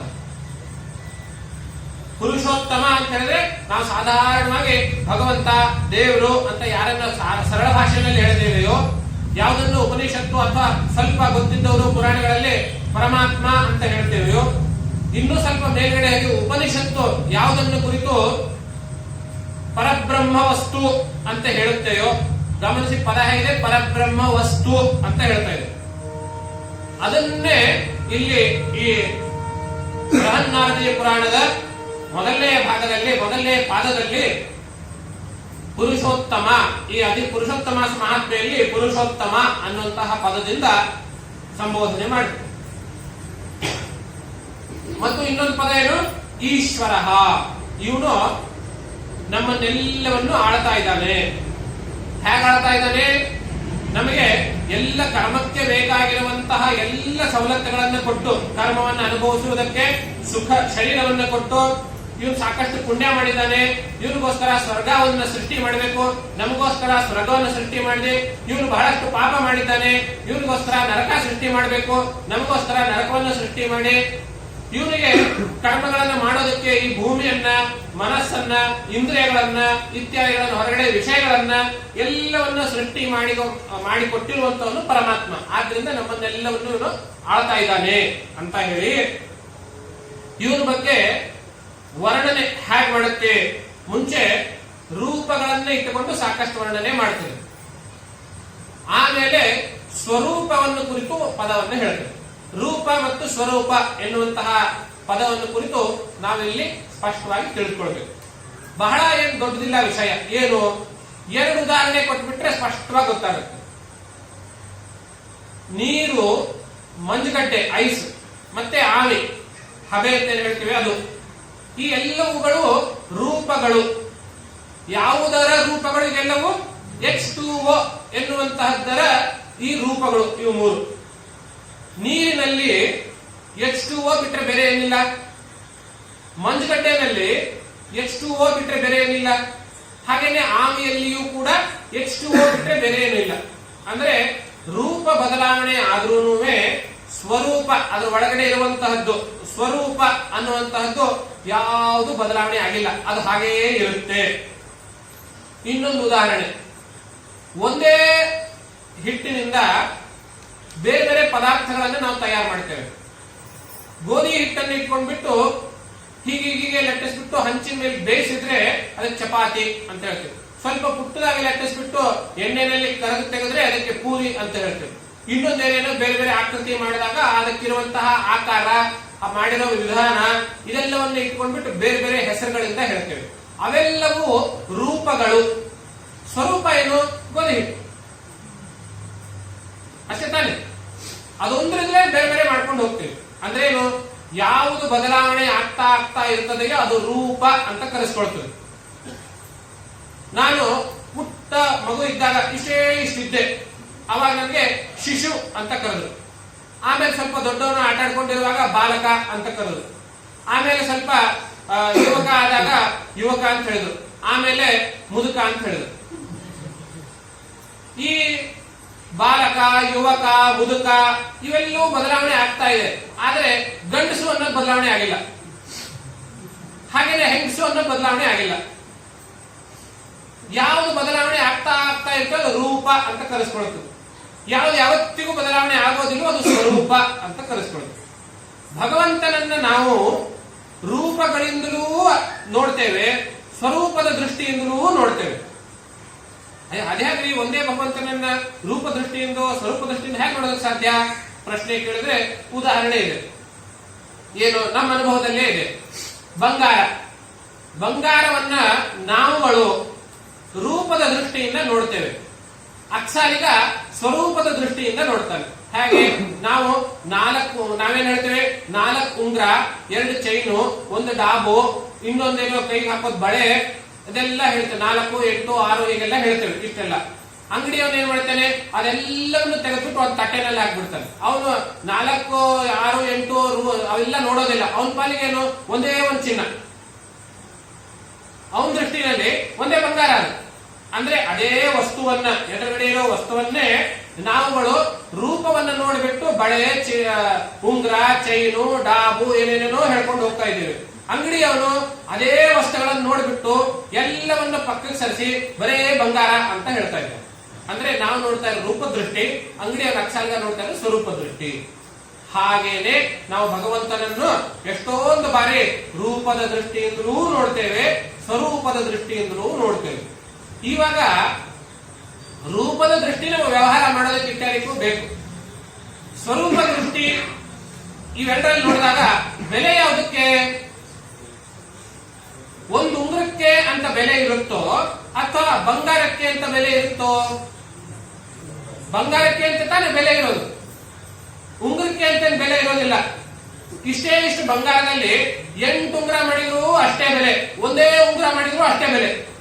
ಅಂದ್ರೆ ಉಂಗುರಕ್ಕೆ ಬೆಲೆ ಇಲ್ಲ, ಬೆಲೆ ಇರೋದು ಬಂಗಾರಕ್ಕೆ. ಹಾಗೇನೆ ರೂಪಗಳು ಎಷ್ಟೊಂದಿದ್ರು ರೂಪಗಳು ಕೆಲಸಕ್ಕೆ, ವ್ಯವಹಾರಕ್ಕೆ, ಈಗ ಬಂಗಾರ ಯಾವ ರೀತಿ ನಾವು ಹಾಕಿಕೊಂಡು ಅನುಭವಿಸ್ತೇವೆಯೋ, ಸ್ವಲ್ಪ ಸುಖ ಪಡ್ತೇವೆಯೋ, ಹಾಗೆ ಭಗವಂತನ ರೂಪಗಳು ನಮ್ಮನ್ನ ಒಂದಿಷ್ಟು ಸನ್ಮಾರ್ಗದಲ್ಲಿ ನಡೆಸುವುದಕ್ಕೆ, ಚಿತ್ತ ಶುದ್ಧಿಗೋಸ್ಕರವಾಗಿ, ನಮಗೆ ಪಾಪ ಪುಣ್ಯಗಳ ಭಯ ಇರಲಿ ಅನ್ನೋ ದೃಷ್ಟಿಯಿಂದ ರೂಪಗಳನ್ನು ನಾವು ಬಳಸ್ತೇವೆ. ಆದ್ರೆ ತಾತ್ಪರ್ಯ ಇರುವಂತಹದ್ದು ಸ್ವರೂಪದಲ್ಲಿ. ಆದ್ರಿಂದ ಸ್ವರೂಪವಾದ ಕಡೆನೆ ನಾವು ಹೆಚ್ಚು ಗಮನ ಕೊಟ್ಟು ಸ್ವರೂಪ ಏನ್ ಹೇಳುತ್ತೆ, ಭಗವಂತನ ಸ್ವರೂಪ ಏನ್ ಹೇಳುತ್ತೆ ಎನ್ನುವಂತಹದ್ದು. ಈಗ ಹಾಗೆ ಚಪಾತಿನೋ ಪೂರಿನೋ ಅಂತ ನಾವು ಯಾವಾಗ ತಿಳಿಯಿತು ಅಂತ ಹೇಳ್ತೀವಿ? ಹಿಟ್ಟು ಗೊತ್ತಾದ್ರೆ ಅದು ತಿಳಿಯಿತು ಅಂತ ಹೇಳ್ತೀವಿ. ಅಲ್ಲಿವರೆಗೂ ಗೊತ್ತಿಲ್ಲ ಅಂತಲೇನೆ ಅರ್ಥ. ಅಂದ್ರೆ ಸ್ವರೂಪ ತಿಳ್ಕೊಳ್ಳೋವರೆಗೂ ನಮಗೆ ಅದರ ಬಗ್ಗೆ ಏನು ಗೊತ್ತಿಲ್ಲ ಅಂತಲೇನೆ ಹೇಳ್ತೇವೆ. ಹಾಗೆ ಭಗವಂತನ ರೂಪಗಳು ನೂರಾರು, ಸಾವಿರಾರು, ಲಕ್ಷಾವಧಿ, ಒಂದು ಪುರಾಣಗಳಿಗೆ 33 ಕೋಟಿ ಅಂತಲೂ ಹೇಳ್ತಾರೆ. ಹೇಳಿ, 33 ಕೋಟಿನೂ ಇರಲಿ, ಪರವಾಗಿಲ್ಲ. ಸ್ವರೂಪ ಒಂದೇ ಒಂದು. ಆ ಸ್ವರೂಪವನ್ನೇ ನಾವು ತಿಳಿದುಕೊಳ್ಬೇಕಾಗಿರುವಂತಹದ್ದು. ಸ್ವರೂಪದ ದೃಷ್ಟಿಯಿಂದ ಭಗವಂತನನ್ನು ನೋಡಿದಾಗ ಯಾಕೆ ಕಾಣುತ್ತೆ ಅಂತ ಹೇಳಿದ್ರೆ, ಇಲ್ಲೇ ಹೇಳ್ತಾರೆ, ನಿರೀಹೋ ನಿರ್ವಿಕಾರಶ್ಚ ಪರಿಪೂರ್ಣತಮಃ ಪ್ರಭು ಪ್ರಕೃತೆ ಪರ ಈಶಾನೋ ನಿರ್ಗುಣೋ ನಿತ್ಯ ವಿಗ್ರಹ.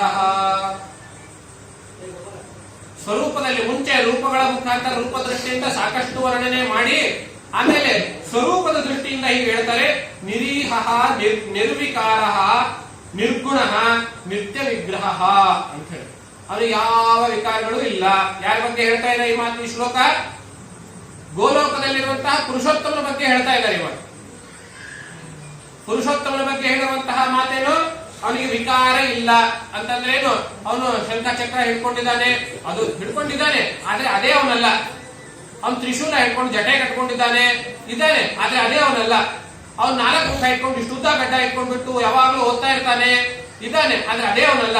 ಅದು ಅವನ ರೂಪ. ಸ್ವರೂಪದಲ್ಲಿ ಅವನಿದ್ದಾನೆ, ಯಾವ ವಿಕಾರನೂ ಇಲ್ಲ, ಅತ್ಯಂತ ನಿರ್ಗುಣವಾಗಿದ್ದಾನೆ. ಇದನ್ನೇ ಉಪನಿಷತ್ತು ಹೇಳುವಂತಹದ್ದು ಸತ್ಯಂ ಜ್ಞಾನಂ ಅನಂತಂ ಬ್ರಹ್ಮ ಅನ್ನೋ ಪದದಿಂದ. ಹೀಗೆ ಹೇಳಿ ಭಗವಂತನು ಸತ್ಯವಾಗಿದ್ದಾನೆ, ಜ್ಞಾನವಾಗಿದ್ದಾನೆ, ಅನಂತವಾಗಿದ್ದಾನೆ ಅಂತ ಹೇಳಿದ್ಮೇಲೆ ಏನ್ ಹೇಳುತ್ತೆ? ಅಲ್ಲಿ ಸತ್ಯ ಸತ್ಯ ಅಂತ ಹುಡ್ಕೊಂಡು ಹೋದ್ರೆ ಸಿಗುತ್ತೇನೋ? ಜ್ಞಾನ ಏನು ಅಂತ ಹೇಳಿ ಹುಡ್ಕೊಂಡು ಹೋದ್ರೆ, ಓಹ್ ಜ್ಞಾನ ಅಂದ್ರೆ ನಮ್ಗೆ ಗೊತ್ತಾಯ್ತು ಅಂತ ಹೇಳಿದ್ರೆ ಪುನಃ ಅದು ಜ್ಞೇಯವೇ ಆಗ್ಬಿಡುತ್ತೆ, ಜ್ಞಾನ ಆಗೋದಿಲ್ಲ. ಇಲ್ಲಿ ಅದೆಲ್ಲ ಉಪನಿಷತ್ ವಿಷಯ ಬೇರೆ ಆಗುತ್ತೆ. ಕೊನೆಗೆ ಹೇಳುವಂತದ್ದೇನು? ಯಥೋ ವಾಚೋ ನಿವರ್ತಂತೆ ಅಪ್ರಾಪ್ಯ ಮನಸಾ ಸಹ ಅಂತ ಹೇಳ್ತೀವಿ. ಭಗವಂತ ಹೇಗಿದ್ದಾನೆ, ಸ್ವರೂಪದಲ್ಲಿ ಹೇಗಿದ್ದಾನೆ ಅಂದ್ರೆ ಅವನು ನಿರ್ವಿಕಾರವಾಗಿದ್ದಾನೆ ಅಂತ ಹೇಳ್ಬಹುದು, ನಿರ್ವಿಶೇಷವಾಗಿದ್ದಾನೆ ಅಂತ ಹೇಳ್ಬೋದು, ನಿರ್ಗುಣವಾಗಿದ್ದಾನೆ ಅಂತ ಹೇಳ್ಬಹುದು. ಹೊರತು ಅವನು ಹೀಗಿದ್ದಾನೆ ಅಂತ ಹೇಳಿದ್ರೆ ಸ್ವರೂಪದಲ್ಲಿ ಹೀಗಿದ್ದಾನೆ ಅಂತ ಹೇಳಿದ್ರೆ ಸ್ವರೂಪ ಆಗೋದಿಲ್ಲ. ಯಾಕೆಂದ್ರೆ ಅವನಿಗೆ ಯಾವ ವಾಕ್ಯಗಳು ಯಾವ ಮನಸ್ಸು ಅವನನ್ನು ತಲುಪೋದಕ್ಕಾಗೋದಿಲ್ಲ ಎನ್ನುವಂಥದ್ದು ಉಪನಿಷತ್ ಸಿದ್ಧಾಂತ. ಆದ್ರಿಂದ ನಾವು ಭಗವಂತನ ಕುರಿತು ನಿರ್ಗುಣ, ನಿರ್ವಿಕಾರ, ನಿರಾಕಾರ ಅಂತೆಲ್ಲ ಹೇಳ್ತೇವೆ. ವಿಷ್ಣು ಸಹಸ್ರನಾಮದಲ್ಲಿಯೂ ಈ ನಿರ್ಗುಣ ನಿರ್ಲೇಪ ಎಲ್ಲ ಬರುತ್ತೆ. ಲಲಿತಾ ಸಹಸ್ರನಾಮದಲ್ಲಿಯೂ ನಿರ್ಲೇಪ ನಿಷ್ಕಲಾನಂದ ಅವೆಲ್ಲವೂ ಬರುತ್ತೆ. ಶಿವ ಸಹಸ್ರನಾಮದಲ್ಲಿಯೂ ಹೀಗೆ ನಿರ್ಗುಣ ಬಂದೇ ಬರುತ್ತೆ. ಇಂತಹ ಇದು ಅಂದ್ರೆ ಯಾಕಿಷ್ಟೆಲ್ಲ ಪೂರ್ವ ಪೀಠಿಕೆ ಬೇಕು ಅಂತ ಹೇಳಿದ್ರೆ, ಅಧಿಕ ಮಾಸವು ತನ್ನ ಚಿಂತೆಯ ಪರಿಹಾರಕ್ಕೋಸ್ಕರವಾಗಿ ವಿಷ್ಣುವನ್ನು ಕುರಿತ ಶರಣ ಹೋದಾಗ ವಿಷ್ಣು ಹೇಳಿರುವಂತಹದ್ದು ನಿನಗೆ ಬೇಕಾಗಿರುವಂತಹ ಅಧಿದೇವತೆ ಹೊಸದಾಗಿ ಸೃಷ್ಟಿ ಮಾಡೋ ಸಾಮರ್ಥ್ಯ ಅದು ನನ್ನ ಜವಾಬ್ದಾರಿ, ನನ್ನ ಕಾರ್ಯಕ್ಷೇತ್ರದಲ್ಲಿ ಬರೋದಿಲ್ಲ. ಇದನ್ನು ಮಾಡಬೇಕಾಗಿರುವಂತಹದ್ದು ನಮ್ಮೆಲ್ಲರಿಗೂ ಶ್ರೇಷ್ಠನಾಗಿರುವ, ನಮ್ಮೆಲ್ಲರನ್ನು ಸೃಜಿಸಿರುವ, ನಮ್ಮೆಲ್ಲರೂ ಅಂದ್ರೆ ಯಾರು? ಬ್ರಹ್ಮ ವಿಷ್ಣು ಮಹೇಶ್ವರರು ತ್ರಿಮೂರ್ತಿಗಳು ಅಂತ ನಾವು ಯಾರನ್ನು ಹೇಳ್ತೇವೆ, ಅವರನ್ನು ಸೃಷ್ಟಿ ಮಾಡಿರುವಂತಹ ಪರಮಾತ್ಮನಿಂದಲೇ ಸಾಧ್ಯ ಅಂತ ಹೇಳಿ ಆ ಪರಮಾತ್ಮನನ್ನ, ಆ ಇರುವಂತಹ ಧಾಮವನ್ನ ಪುರಾಣಗಳು ಗೋಲೋಕ ಪದದಿಂದ ಹೇಳ್ಕೊಡ್ತೇವೆ. ಆ ಪದದಿಂದ ಹೇಳ್ತೇವೆ. ಏನಾದ್ರೂ ಒಂದು ಹೇಳ್ಬೇಕಲ್ಲ. ಅವನು ಭಗವಂತ ಅಂದ್ರೆ ಏನು? ನಾವು ಏನು ಇಲ್ಲ, ಅವನು ಕಪ್ಪು ಇದ್ದಾನೆಯೋ ಇಲ್ಲ, ಬೆಳೆದಿದ್ದಾನೆ ಇಲ್ಲ, ಎಲ್ಲಿದ್ದಾನೆ ಗೊತ್ತಿಲ್ಲ, ಮೇಲೆ ಇಲ್ಲ, ಕೆಳಗೆ ಇಲ್ಲ, ಹೀಗೆ ಹೇಳ್ಕೊಂಡು ಹೋದ್ರೆ ಪ್ರಾರಂಭಿಕ ಹಂತದಲ್ಲಿರುವಂತಹ ಭಕ್ತನಿಗೆ, ಸಾಧಕನಿಗೆ ಒಂದು ರೀತಿ ನಿರಾಶೆ ಮಾಡಿದಾಗುತ್ತಲ್ಲ, ಡಿಮೋಟಿವೇಟ್ ಮಾಡಿದಾಗುತ್ತಲ್ಲ. ಆದ್ರಿಂದ ಪುರಾಣಗಳು ಅವನಿಗೊಂದು ಕಥೆ ಹೇಳ್ತವೆ. ನೋಡಪ್ಪ, ನನ್ನ ಮೇಲೆ ಒಂದು ದೊಡ್ಡ ವಿಷ್ಣು, ಅವನು ಇರೋದಕ್ಕೆ ಅವನು ಹೇಗೆ ಪೀತಾಂಬರ ಉಟ್ಕೊಂಡಿದ್ದಾನೆ, 4 ಕೈಗಳು, ಶಂಖ ಚಕ್ರ ಗದಾ ಪದ್ಮಮಾಲೆ ಇತ್ಯಾದಿಗಳಿದ್ದಾವೆ ಅವನಲ್ಲಿ. ಶಿವ ಅವನು ತುಂಬಾ ಜಟೆ ಬಿಟ್ಕೊಂಡು ತ್ರಿಶೂಲ ಹಿಡ್ಕೊಂಡು ಯಾವಾಗಲೂ ಧ್ಯಾನ ಮಾಡ್ಕೊಂಡು ಕೂತಿರ್ತಾನೆ, ಕೊರಳಲ್ಲಿ ಸರ್ಪ ಬೇರೆ ಸುತ್ತಕೊಂಡಿದ್ದಾನೆ. ಬ್ರಹ್ಮ ಅವನು 4 ಮುಖಗಳು, 4 ದಿಕ್ಕುಗಳಿಂದ ನೋಡ್ತಾ ಇದ್ದಾನೆ, ಯಾವಾಗಲೂ ಓದ್ಕೊಂಡಿರ್ತಾನೆ, ಅವನೇನೆಲ್ಲ ಸೃಷ್ಟಿ ಮಾಡಿದ್ದು. ಹೀಗೆಲ್ಲ ಕಥೆ ಹೇಳ್ತವೆ. ಯಾರು ಕಥೆ ಹೇಳ್ತವೆ? ಆ ತತ್ವದಲ್ಲಿ ನಮ್ಮ ಮನಸ್ಸಿನಲ್ಲಿ ಆಸಕ್ತಿ ಹುಟ್ಟಲಿ ಅನ್ನೋ ಕಾರಣದಿಂದ ಹೀಗೆಲ್ಲ ಕಥೆ ಹೇಳ್ತವೆ. ಹಾಗೇನೆ ಇವ್ರಿಗಿಂತಲೂ ದೊಡ್ಡವನು ಇನ್ನೊಬ್ಬನಿದ್ದಾನೆ, ಅವರೆಲ್ಲವೂ ಸೃಷ್ಟಿ ಮಾಡಿದ್ದು. ಅವನು ಯಾರು ಗೊತ್ತೇನೋ? ಅವನು ಗೋಲೋಕದಲ್ಲಿ ಇರ್ತಾನೆ, ಇದ್ರ ಮೇಲೆ ಇದೆ ಆ ಲೋಕ. ಅದು ವೈಕುಂಠ ಕೈಲಾಸ, ಅದ್ರ ಮೇಲೆ ಶಿವಲೋಕದ ಮೇಲೆ ಇದೆ ಆ ಲೋಕ. ಅದು ಅವನು ಪರಮಾತ್ಮ, ಅವನಿಗೇನು ಪುರುಷೋತ್ತಮ ಅಂತ ಹೆಸರು. ಅದು ಗೋಲೋಕ ಅಂತೆಲ್ಲ ಕಥೆ ಮಾಡಿ ಉಪನಿಷತ್ತು ನಮಗೆ, ಪುರಾಣಗಳು ನಮಗೆ ಹೇಳ್ಕೊಡ್ತೇವೆ. ಪುರಾಣದ ಮುಖ್ಯ ಉದ್ದೇಶವೇ ಏನು? ವೇದಾಂತ ಸಿದ್ಧಾಂತಗಳಲ್ಲಿ, ವೇದಗಳಲ್ಲಿ, ಶಾಸ್ತ್ರಗಳಲ್ಲಿ ಹೇಳಿರುವಂತಹ ವಿಷಯಗಳು, ತತ್ವ ಸಿದ್ಧಾಂತಗಳು ಪ್ರಾರಂಭಿಕ ಹಂತದಲ್ಲಿರುವಂತಹ ನಮ್ಮಂತಹ ಮೂಢ ಜನರಿಗೆ ಆಕರ್ಷಕವಾಗಿ ಹೇಳುವಂತಹ ಕಥಾನಕ ಮಾಧ್ಯಮದಿಂದ ಹೇಳುವಂತಹ ವಸ್ತುಗಳು. ಸಿದ್ಧಾಂತವನ್ನೇ ಕಥೆಗಳ ರೂಪದಲ್ಲಿ ಹೇಳುವಂತಹದ್ದು ಪುರಾಣಗಳು. ಇಂತಹ ಆ ಪುರುಷೋತ್ತಮ ಅಂದ್ರೆ ಯಾರಾದ್ರೂ ಬ್ರಹ್ಮ ವಿಷ್ಣು ಮಹೇಶ್ವರರಿಗಿಂತಲೂ ಮಿಗಿಲಾಗಿರುವಂತಹ ಆ ಬ್ರಹ್ಮ ವಿಷ್ಣು ಮಹೇಶ್ವರನ್ನು ಸೃಷ್ಟಿ ಮಾಡಿರುವಂತಹ, ನಿರ್ವಿಕಾರವಾಗಿರುವಂತಹ, ನಿರ್ಗುಣವಾಗಿರುವಂತಹ, ನಿತ್ಯವಾಗಿರುವಂತಹ, ಉಪನಿಷತ್ ಪ್ರತಿಪಾದ್ಯವಾಗಿರುವಂತಹ ಪರಬ್ರಹ್ಮ ವಸ್ತುವೆ, ಸತ್ ಚಿತ್ ಆನಂದ ಸ್ವರೂಪೆ. ಯಾವುದು ನಾವು ಸತ್ಯಂ ಜ್ಞಾನಂ ಅನಂತಂ ಬ್ರಹ್ಮ ಅಂತ ಹೇಳ್ತೀವಿ, ಅದು ಆ ಪರಬ್ರಹ್ಮ ವಸ್ತುವೆ ಇಲ್ಲಿ ಈ ನಾರದೀಯ ಪುರಾಣದಲ್ಲಿ ಈ ಪುರುಷೋತ್ತಮ ಮಾಸ ಮಹಾತ್ಮ್ಯದಲ್ಲಿ ಪುರುಷೋತ್ತಮ ಅನ್ನೋ ಪದದಿಂದ ಸಂಬೋಧನೆ ಮಾಡ್ತಾರೆ. ಹೀಗೆ ಆ ಪುರುಷೋತ್ತಮನ ಹತ್ರ ಕರೆದುಕೊಂಡು ಹೋಗಿ ವಿಷ್ಣುವು ಆ ಅಧಿಕ ಮಾಸವನ್ನ ಪುರುಷೋತ್ತಮನ ಹತ್ರ ಕರೆದುಕೊಂಡು ಹೋದಾಗ ಆ ಅಧಿಕ ಮಾಸ ಪುನಃ ಆ ಪುರುಷೋತ್ತಮನ ಹತ್ತಿರ ತನ್ನ ವಿಜ್ಞಪ್ತಿಯನ್ನು ಮಾಡಿಕೊಳ್ತದೆ. ಆ ನಾವು ದೊಡ್ಡವರ ಹತ್ರ ಕರೆದುಕೊಂಡು ಹೋದಾಗ ಪರಿಚಯ ಮಾಡಿಸ್ತಿರ್ತಾನೆ. ಹಾಗೇನೆ ಸ್ವತಃ ಸಾಕ್ಷಾತ್ ವಿಷ್ಣುವೇ ಕೂಡ ಆ ಪುರುಷೋತ್ತಮನನ್ನ ಅಂದ್ರೆ ಪರಬ್ರಹ್ಮ ವಸ್ತುವನ್ನ ನಮಸ್ಕಾರ ಮಾಡಿ ವಿಜ್ಞಪ್ತಿಯನ್ನು ಮಾಡ್ಕೊಳ್ತಾನೆ. ಏನ್ ಹೇಳ್ತಾನೆ? ಒಂದೇ ವಿಷ್ಣು ಗುಣಾತೀತಂ. ವಿಷ್ಣುವೇ ವಿಷ್ಣುವನ್ನ ಯಾರಿಗೆ ನಮಸ್ಕಾರ ಮಾಡ್ತಾನೆ ಅವನಿಗೆ ವಿಷ್ಣು ಅನ್ನೋ ಪದದಿಂದಲೇ ಸಂಬೋಧನೆ ಮಾಡ್ತಾನೆ. ನಮಸ್ಕಾರ ಮಾಡ್ತಾ ಇರೋರು ಯಾರು? ವಿಷ್ಣು. ಯಾರಿಗೆ ನಮಸ್ಕಾರ ಮಾಡ್ತಾ ಇದ್ದಾನೆ? ಪರಬ್ರಹ್ಮ ವಸ್ತುವಿಗೆ. ಹೇಳೋದೇನು? ವಿಷ್ಣು ಅಂತಲೇನೆ ಹೇಳೋದು. ಹೇಗ್ರಿ ಇದು ಅಂತ ಕೇಳಿದಾಗ ವಿಷ್ಣು ಅನ್ನೋ ಪದದಿಂದ ವ್ಯಾಪಿಸಿದವನು ಅನ್ನೋ ಅರ್ಥ. ಎಲ್ಲ ಕಡೆ ವ್ಯಾಪಿಸಿಕೊಂಡಿರುವವನು, ಎಲ್ಲ ಕಡೆ ಇರುವಂತವನು. ಆದ್ರಿಂದ ವಿಷ್ಣು ಅನ್ನೋ ಪದದಿಂದ ಹೇಳ್ತೇವೆ. ಆದ್ರಿಂದ ವಿಷ್ಣುವೇ ವಿಷ್ಣುವಿಗೆ ನಮಸ್ಕಾರ ಮಾಡೋದು ಅಂದ್ರೆ ಅಲ್ಲಿ ಯಾರಿಗೆ ನಮಸ್ಕಾರ ಮಾಡ್ತಾ ಇದ್ದಾನೆ ಅವನು ಎಲ್ಲ ಕಡೆ ವ್ಯಾಪಿಸಿದ್ದಾನೆ ಅನ್ನೋ ಪದದಿಂದ, ಅನ್ನೋ ಅರ್ಥದಿಂದ ವಿಷ್ಣು ಅನ್ನೋ ಪದ ಇದೆ. ಸಂಸ್ಕೃತ ಒಂದೊಂದು ಪದಕ್ಕೆ ನಾವು 10 ಅರ್ಥಗಳನ್ನ ಹುಡುಕಬಹುದು ಅದರಲ್ಲಿ. ಇದು ಸಂಸ್ಕೃತದ ವೈಶಿಷ್ಟ್ಯ. ಇಲ್ಲಿ ವಿಷ್ಣು ಅಂತ ಹೇಳಿದ ತಕ್ಷಣ 4 ಕೈ ಹಾಕೊಂಡಿರುವಂತವನು ಒಬ್ಬನೇ ನಮ್ಮ ಮುಖ ಎದುರುಗಡೆ ಬರಬೇಕು ಅಂತ ಹೇಳಿದ್ರೆ ನಮ್ಮ ಬುದ್ಧಿನಲ್ಲಿ ಆ ಪದಕ್ಕೆ ಇಷ್ಟೇ ಸೀಮಿತವಾದ ಅರ್ಥ ಇದೆ ಅಂತ ಆಗುತ್ತೆ. ಸಂಸ್ಕೃತದ ದೃಷ್ಟಿಯಿಂದ, ವ್ಯಾಕರಣ ದೃಷ್ಟಿಯಿಂದ ವಿಷ್ಣು ಪದಕ್ಕೆ ಎಲ್ಲ ಕಡೆ ವ್ಯಾಪಿಸಿರೋನು ಯಾರೋ ಅವನು ವಿಷ್ಣು ಅಂತ ಇದೆ. ಆದ್ರಿಂದ ಅವನನ್ನು ಕುರಿತ ಪುರುಷೋತ್ತಮನ ಕುರಿತ ವಿಷ್ಣು ಅಂತ ಹೇಳಿ ಸಂಬೋಧನೆ ಮಾಡಿ ಮುಂದಿನ ಪದ ಏನು ಹೇಳ್ತದೆ? ಗುಣಾತೀತಂ. ಎಲ್ಲ ಇದಕ್ಕೆ ಯಾವ ಗುಣಗಳು ಅಂತಿದ್ದಾವೆ? ಗುಣಾತೀತಂ ಅಂದ್ರೆ ಗುಣಗಳಿಗಿಂತಲೂ ಮೇಲಿರುವಂತವನು, ಗುಣದ ವಿಭಾಗಕ್ಕೆ ಒಳಪಟ್ಟಂತವನಲ್ಲ. ಗುಣದ ವಿಭಾಗಕ್ಕೆ ಒಳಪಟ್ಟಂತವನಲ್ಲ. ಸಾಧಾರಣ ಮಾತಿನಲ್ಲಿ ನಾವು ಏನ್ ಹೇಳ್ತೀವಿ? King is above the law ಅಂತ ಹೇಳ್ತಿರ್ತಾನೆ. ಲಾ ಏನಿದ್ರು ನಮಗೋಸ್ಕರ, ರಾಜನಿಗೋಸ್ಕರ ಅಲ್ಲ. ಈಸ್ ಅಬೌವ್ ದಿ ಲಾ ಅಂತ ಹೇಳ್ತಿರ್ತಾನೆ. ಹಾಗೆ ಈ ಗುಣ ವಿಭಾಗ ಅನ್ನೋದು ಏನಿದೆ ಅದೆಲ್ಲವೂ ನಮಗೋಸ್ಕರ. ಭಗವಂತ ಈ ಗುಣಾತೀತನು. ಸತ್ವ ರಜಸ್ ತಮಸ್ಸು ಏನೇನು ಹೇಳ್ತೀವಿ ಅದೆಲ್ಲವೂ ಕೂಡ ಆ ಗುಣಕ್ಕಿಂತಲೂ ಮೀರಿರುವಂತವನು ಪರಬ್ರಹ್ಮವನು. ಆದ್ರಿಂದ ಗುಣಾತೀತಂ. ಅವ್ಯಕ್ತಂ, ಅವನು ಅವ್ಯಕ್ತವಾಗಿದ್ದಾನೆ. ಅವ್ಯಕ್ತ ಅಂದ್ರೆ ಏನು? ಇಲ್ಲಿ ಹೊರಗಡೆ ನೋಡಿದ್ರೆ ಇಷ್ಟೊಂದು ದೊಡ್ಡದಾಗಿರುವಂತಹ ಮರ ಕಾಣುತ್ತೆ. ಇಷ್ಟು ದೊಡ್ಡ ಮರ ಬಂದಿರೋದೆಲ್ಲಿಂದ? ಇಷ್ಟು ಪುಟ್ಟದಾಗಿರುವಂತಹ ಬೀಜದಿಂದ. ಹೌದು ತಾನೆ? ಇದು ಅಂತ ಖಾತ್ರಿ, ನಮ್ಗೆ ಗ್ಯಾರಂಟಿ. ಆ ಬೀಜ ಒಡೆದು ನೋಡಿದ್ರೆ ಒಳಗಡೆ ಏನಿದೆ? ಬೀಜದ ಒಳಗಡೆ ಏನಿದೆ? ಖಾಲಿ ಜಾಗ. ಬೀಜವನ್ನು ತೆಗೆದು ನೋಡಿದ್ರೆ ಒಳಗಡೆ ಏನ್ ಸಿಗುತ್ತೆ? ಏನೂ ಇಲ್ಲ. ಆ ಖಾಲಿ ಜಾಗದಿಂದಲೇ ಇಷ್ಟೊಂದು ಬಂದಿರೋದು. ಆದ ಖಾಲಿ ಜಾಗ ಅಂತ ಹೇಳಿದ್ರೆ ಅದು ಅವ್ಯಕ್ತ ಅಂತ ಕಲಿಸ್ಕೊಳ್ಳೋದು. ಅದನ್ನ ಹೇಗೆ ಹೇಳ್ತೀವಿ ನಾವು?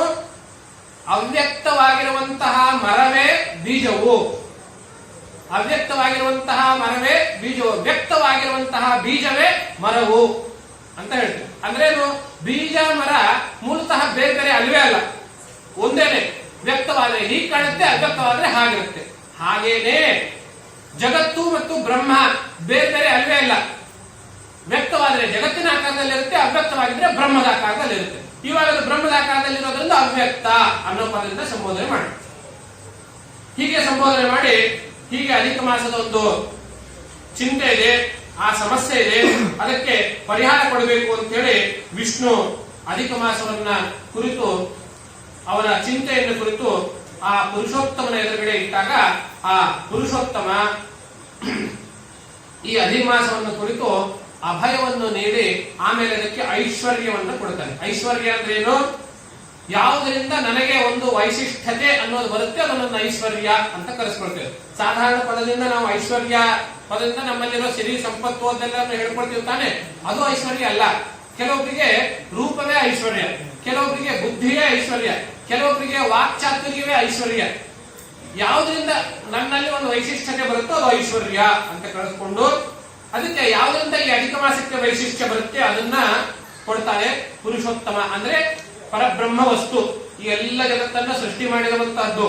ಬ್ರಹ್ಮ ವಿಷ್ಣು ಮಹೇಶ್ವರನ್ನೂ ಸೇರಿಸಿ, ಸ್ವರ್ಗ ನರಕಗಳನ್ನೂ ಸೇರಿಸಿ, ಸೂರ್ಯಚಂದ್ರ ನಕ್ಷತ್ರ ಪರ್ವತಗಳು ನದಿ ಗುಹೆ ಗಹ್ವರ ಎಲ್ಲವನ್ನೂ ಸೇರಿಸಿ ಸೃಷ್ಟಿ ಮಾಡಿರುವಂತಹದ್ದು ಯಾವುದಿದೆ ಅದು ಅಧಿಮಾಸಕ್ಕೆ ಒಂದು ಐಶ್ವರ್ಯ, ಅಭಯ ಐಶ್ವರ್ಯಗಳನ್ನ ಕೊಡುತ್ತೆ. ಏನ್ ಹೇಳ್ತಾನೆ ಅವಾಗ ಪುರುಷೋತ್ತಮ ವಾಚ?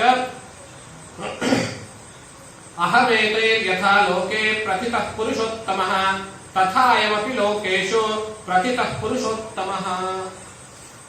ನಾನು ಯಾವ ರೀತಿ ಈ ಲೋಕದಲ್ಲಿ ಪುರುಷೋತ್ತಮ ಎಂಬ ಹೆಸರಿನಿಂದ ಪ್ರಸಿದ್ಧಿಯನ್ನ ಪಡೆದಿದ್ದೇನೆಯೋ ಹಾಗೇನೆ ಇನ್ನು ಮುಂದೆ ಈ ಅಧಿಮಾಸವು ಪುರುಷೋತ್ತಮ ಎಂಬ ಹೆಸರಿನಿಂದಲೇ ಪ್ರಸಿದ್ಧಿ ಪಡೆಯುತ್ತೆ ಅಂತ ಸಾಕ್ಷಾತ್ ಪರಮೇಶ್ವರನೇ ಇದಕ್ಕೆ ಅಭಯವನ್ನು ಕೊಟ್ಟಿರುವಂತಹದ್ದು. ಹೀಗೆ ಅಭಯವನ್ನು ಕೊಟ್ಟು ಮುಂದೆ ಹೇಳ್ತಾನೆ, ಅಸ್ಮೈ ಸಮರ್ಪಿತಾ ಸರ್ವೇ ಯೇ ಗಣಾಮೈ ಸಂಸ್ಥಿತಾಃ ಯೇ ಗುಣಾಃ ಮೈ ಸಂಸ್ಥಿತಾಃ ಪುರುಷೋತ್ತಮೇತಿ ಯನ್ನಾಮ ಪ್ರಥಿತಂ ಲೋಕವೇದಯೋಃ. ನನ್ನಲ್ಲಿರುವಂತಹ ಏನೇನು ಗುಣಗಳು ಅಂತಿದ್ದಾವೆ ಅವೆಲ್ಲವನ್ನು ನಾ ಈ ಪುರುಷೋತ್ತಮನಿಗೆ ಅಂದ್ರೆ ಈ ಮಾಸಕ್ಕೇನೆ ಕೊಡ್ತೇನೆ. ನನ್ನ ಏನು ಹೆಸರಿದೆಯೋ ಪುರುಷೋತ್ತಮ ಅಂತೇಳಿ ಆ ಹೆಸರೇ ಈ ಮಾಸಕ್ಕೆ ಪ್ರಸಿದ್ಧಿಯಾಗಲಿದೆ. ಈ ಮಾಸದ ಹೆಸರು ಪುರುಷೋತ್ತಮ ಅಂತಲೇ ಬರುತ್ತೆ. ಈ ನನ್ನಲ್ಲಿರೋ ಗುಣಗಳು ಅಂದ್ರೆ ಏನು? ಪರಮಾತ್ಮ ಸ್ವರೂಪ ದೃಷ್ಟಿಯಿಂದ ಅಂದ್ರೆ ನಿರ್ವಿಕಾರವಾಗಿಯೂ ಇದ್ದಾನೆ, ರೂಪಗಳ ದೃಷ್ಟಿಯಿಂದ ಅಂದ್ರೆ ಬೇರೆ ಬೇರೆ ಆಕಾರದಲ್ಲಿಯೂ ಇದ್ದಾನೆ. ಆ ಪರಮಾತ್ಮನನ್ನ ಪಡೆಯೋದಕ್ಕೆ ಉಪನಿಷತ್ ನಮ್ಗೆ ಏನ್ ಹೇಳುತ್ತೆ? ನಿಷ್ಕಾಮ ಕರ್ಮಗಳನ್ನು ಮಾಡಬೇಕು ಅಂತ ಹೇಳುತ್ತೆ. ಯಾವುದೇ ಕಾಮ ಆಸೆ ಇಲ್ಲದೆ ಕರ್ಮ ಮಾಡಬೇಕು ಅಂತ ಹೇಳುತ್ತೆ. ಹಾಗೇನೆ ಮತ್ತು ಏನಾದ್ರೂ ಒಂದು ಕಾಮಗಳನ್ನು ಇಟ್ಟುಕೊಂಡು ಕೆಲಸ ಮಾಡಿದ್ರೆ ಆ ಕಾಮ್ಯಗಳನ್ನು ಪೂರೈಕೆ ಮಾಡುತ್ತೆ. ಹೌದು ತಾನೆ? ನಿಷ್ಕಾಮ ಕರ್ಮ ಮಾಡಬೇಕು ಅಂತ ಹೇಳಿದ್ಮೇಲೆ ನನಗೇನೋ ಆಸೆ ಇಟ್ಕೊಂಡು ನಾನು ಕೆಲಸ ಮಾಡಿದ್ರೆ ಹಾಗಾದ್ರೆ ನನಗೆ ಆಸೆ ಫಲಿಸೋದಿಲ್ವೋ? ಹಾಗೇನಿಲ್ಲ. ನೀನು ಆಸೆ ಇಟ್ಕೊಂಡು ಕೆಲಸ ಮಾಡಿದ್ರೆ ಆಸೆನೂ ಫಲಿಸುತ್ತೆ, ಆದ್ರೆ ನೀನು ಇಲ್ಲೇ ಹೊರಡಾಡಬೇಕಾಗುತ್ತೆ. ಆ ಫಲ ಅನುಭವಿಸುವುದಕ್ಕೆ ಪುನಃ ಶರೀರವನ್ನು ಪಡೆಯಬೇಕಾಗುತ್ತೆ. ನೀನು ನಿಷ್ಕಾಮ ಕರ್ಮ ಮಾಡಿದ್ರೆ ಈ ಶರೀರಾದಿಗಳನ್ನು ಪುನಃ ಹುಟ್ಟು ಪುನಃ ಸಾವು ಅನ್ನುವಂಥದ್ದೇನಿದೆ ಎಲ್ಲವನ್ನು ಬಿಟ್ಟು ಪರಮಾತ್ಮನನ್ನೇ ನೀನು ಒಂದಾಗ್ತೀಯ. ಯಾವ್ದು ಬೇಕು ನಿನ್ಗಡೆ ಚಾಯ್ಸ್ ನಿನ್ ಕಡೆ. ನೀನ್ ಇದೇ ಸಂಸಾರದಲ್ಲಿ ಪುನಃ ಹುಟ್ಟಿ ಸತ್ತು ಬೆಳಗಬೇಕು. ಭಗವತ್ಪಾದ ಹೇಳಂತೆ ಪುನರಪಿ ಜನನಂ ಪುನರಪಿ ಮರಣಂ ಪುನರಪಿ ಜನನಿ ಜಠರೇ ಶಯನಂ ಇಹ ಸಂಸಾರೇ ಕಲುದುಸ್ತಾರೆ ಕೃಪಯಾಪಾರೆ ಪಾಹಿ ಮುರಾರೆ ಅಂತ ಕೇಳ್ಕೊಂಡ್ರು. ಹಾಗೆ ಹೇಳೋದಕ್ಕೆ ಪುನಃ ನಾನು ಇಲ್ಲೇ ಹುಟ್ಟಿ ಇಲ್ಲೇ ಸಾಯ್ಬೇಕು ಅಂತ ಹೇಳಿ ನಿನ್ನ ಅಪೇಕ್ಷೆ ಇದ್ರೆ ಪರವಾಗಿಲ್ಲ, ಕಾಮ್ಯಕರ್ಮಗಳನ್ನೇ ಮಾಡ್ಕೊಂಡಿರು, ಏನ್ ತಪ್ಪಿಲ್ಲ. ಕೊನೆಗೆ ನೀನ್ ಆಸೆ ಪಡೆದೇ ಇದ್ರು ಪ್ರಳಯ ಕಾಲದಲ್ಲಿ ನಾನೇ ನಿನ್ನನ್ನು ಎತ್ತಿ ಹಾಕಿ ಮುಂದಿನ ಸೃಷ್ಟಿ ಕಲ್ಪ ಕಳಿಸ್ತೇನೆ. ಈಗ ಶಾಲೆಯಲ್ಲಿ ಮಕ್ಕಳು ಇರ್ತಾರೆ, ಬಹಳ ದಡ್ಡ, ಏನ್ ಹೇಳಿದ್ರೆ ತಲೆಗೆ ಹೋಗೋದಿಲ್ಲ. 2 ವರ್ಷ 3 ವರ್ಷ 4 ವರ್ಷ 5 ವರ್ಷ ರಿಪೀಟ್ ಎಕ್ಸಾಮ್ಸ್ ಅವ್ರು ಕೊಡ್ತಾನೆ ಇರ್ತಾರೆ. ಕೊನೆಗೆ ಎಲ್ಲ ಮೇಸ್ಟರ್ಗಳು ಸಾರ್ಬಿಟ್ಟು ಸಾಕಪ್ಪ ಸುಮ್ಮನೆ ಅವನಿಗೆ ಮುಂದಿನ ಕ್ಲಾಸಿಗೆ ಕಳಿಸೋಣ ಅಂತ ಹೇಳ್ತೀವಿ, ಮುಂದಿನ ಕ್ಲಾಸಿಗೆ ಪ್ರಮೋಟ್ ಮಾಡೋದಿಲ್ವೇ? ಹಾಗೆ ಪರಮಾತ್ಮ ನಮಗೆ ನಮ್ಮ ಮೇಲೆ ಇರುವಂತಹ ಕೃಪೆಯಿಂದ ಸಿಕ್ಕಾಪಟ್ಟ ಅವಕಾಶಗಳನ್ನು ಕೊಡ್ತಾನೆ. ಕಲ್ತ್ಕೋ ತಿಳ್ಕೋ, ಏನ್ ಮಾಡ್ಬೇಕು ತಿಳ್ಕೋ. ನಾವು ಪುನಃ ಅದೇ ಕೆಲಸ ಮಾಡ್ತಾ ಇದ್ದಾಗ ಕೊನೆ ಒಂದ್ ದಿವಸ ಯಾವಾಗ ಈ ಸೃಷ್ಟಿಯ ಪ್ರಳಯ ಕಾಲ ಅನ್ನೋದು ಬರುತ್ತೋ ಆ ಸಂದರ್ಭದಲ್ಲಿ ಪ್ರಳಯ ಆಗ್ಬೇಕು ಅಂತ ಹೇಳಿದ್ರೆ ಏನು ಉಳಿಬಾರ್ದು ತಾನೆ. ಆವಾಗ ನಮ್ಗೆ ಎಲ್ಲರನ್ನು ಯಾರು ಕರ್ಮಗಳನ್ನು ಮಾಡ್ಲಿ, ಜ್ಞಾನವಾಗಿರ್ಲಿ, ಕಾಮ್ಯ ಕರ್ಮ ಮಾಡ್ಲಿ, ಏನ್ ಮಾಡಿದ್ರು ಎಲ್ಲರನ್ನು ಸೇರಿಸ್ಬಿಟ್ಟು ಆ ಪ್ರಳಯದಲ್ಲಿ ತನ್ನಲ್ಲಿ ಒಂದು ಮಾಡ್ಕೊಂಡ್ಬಿಡ್ತಾನೆ.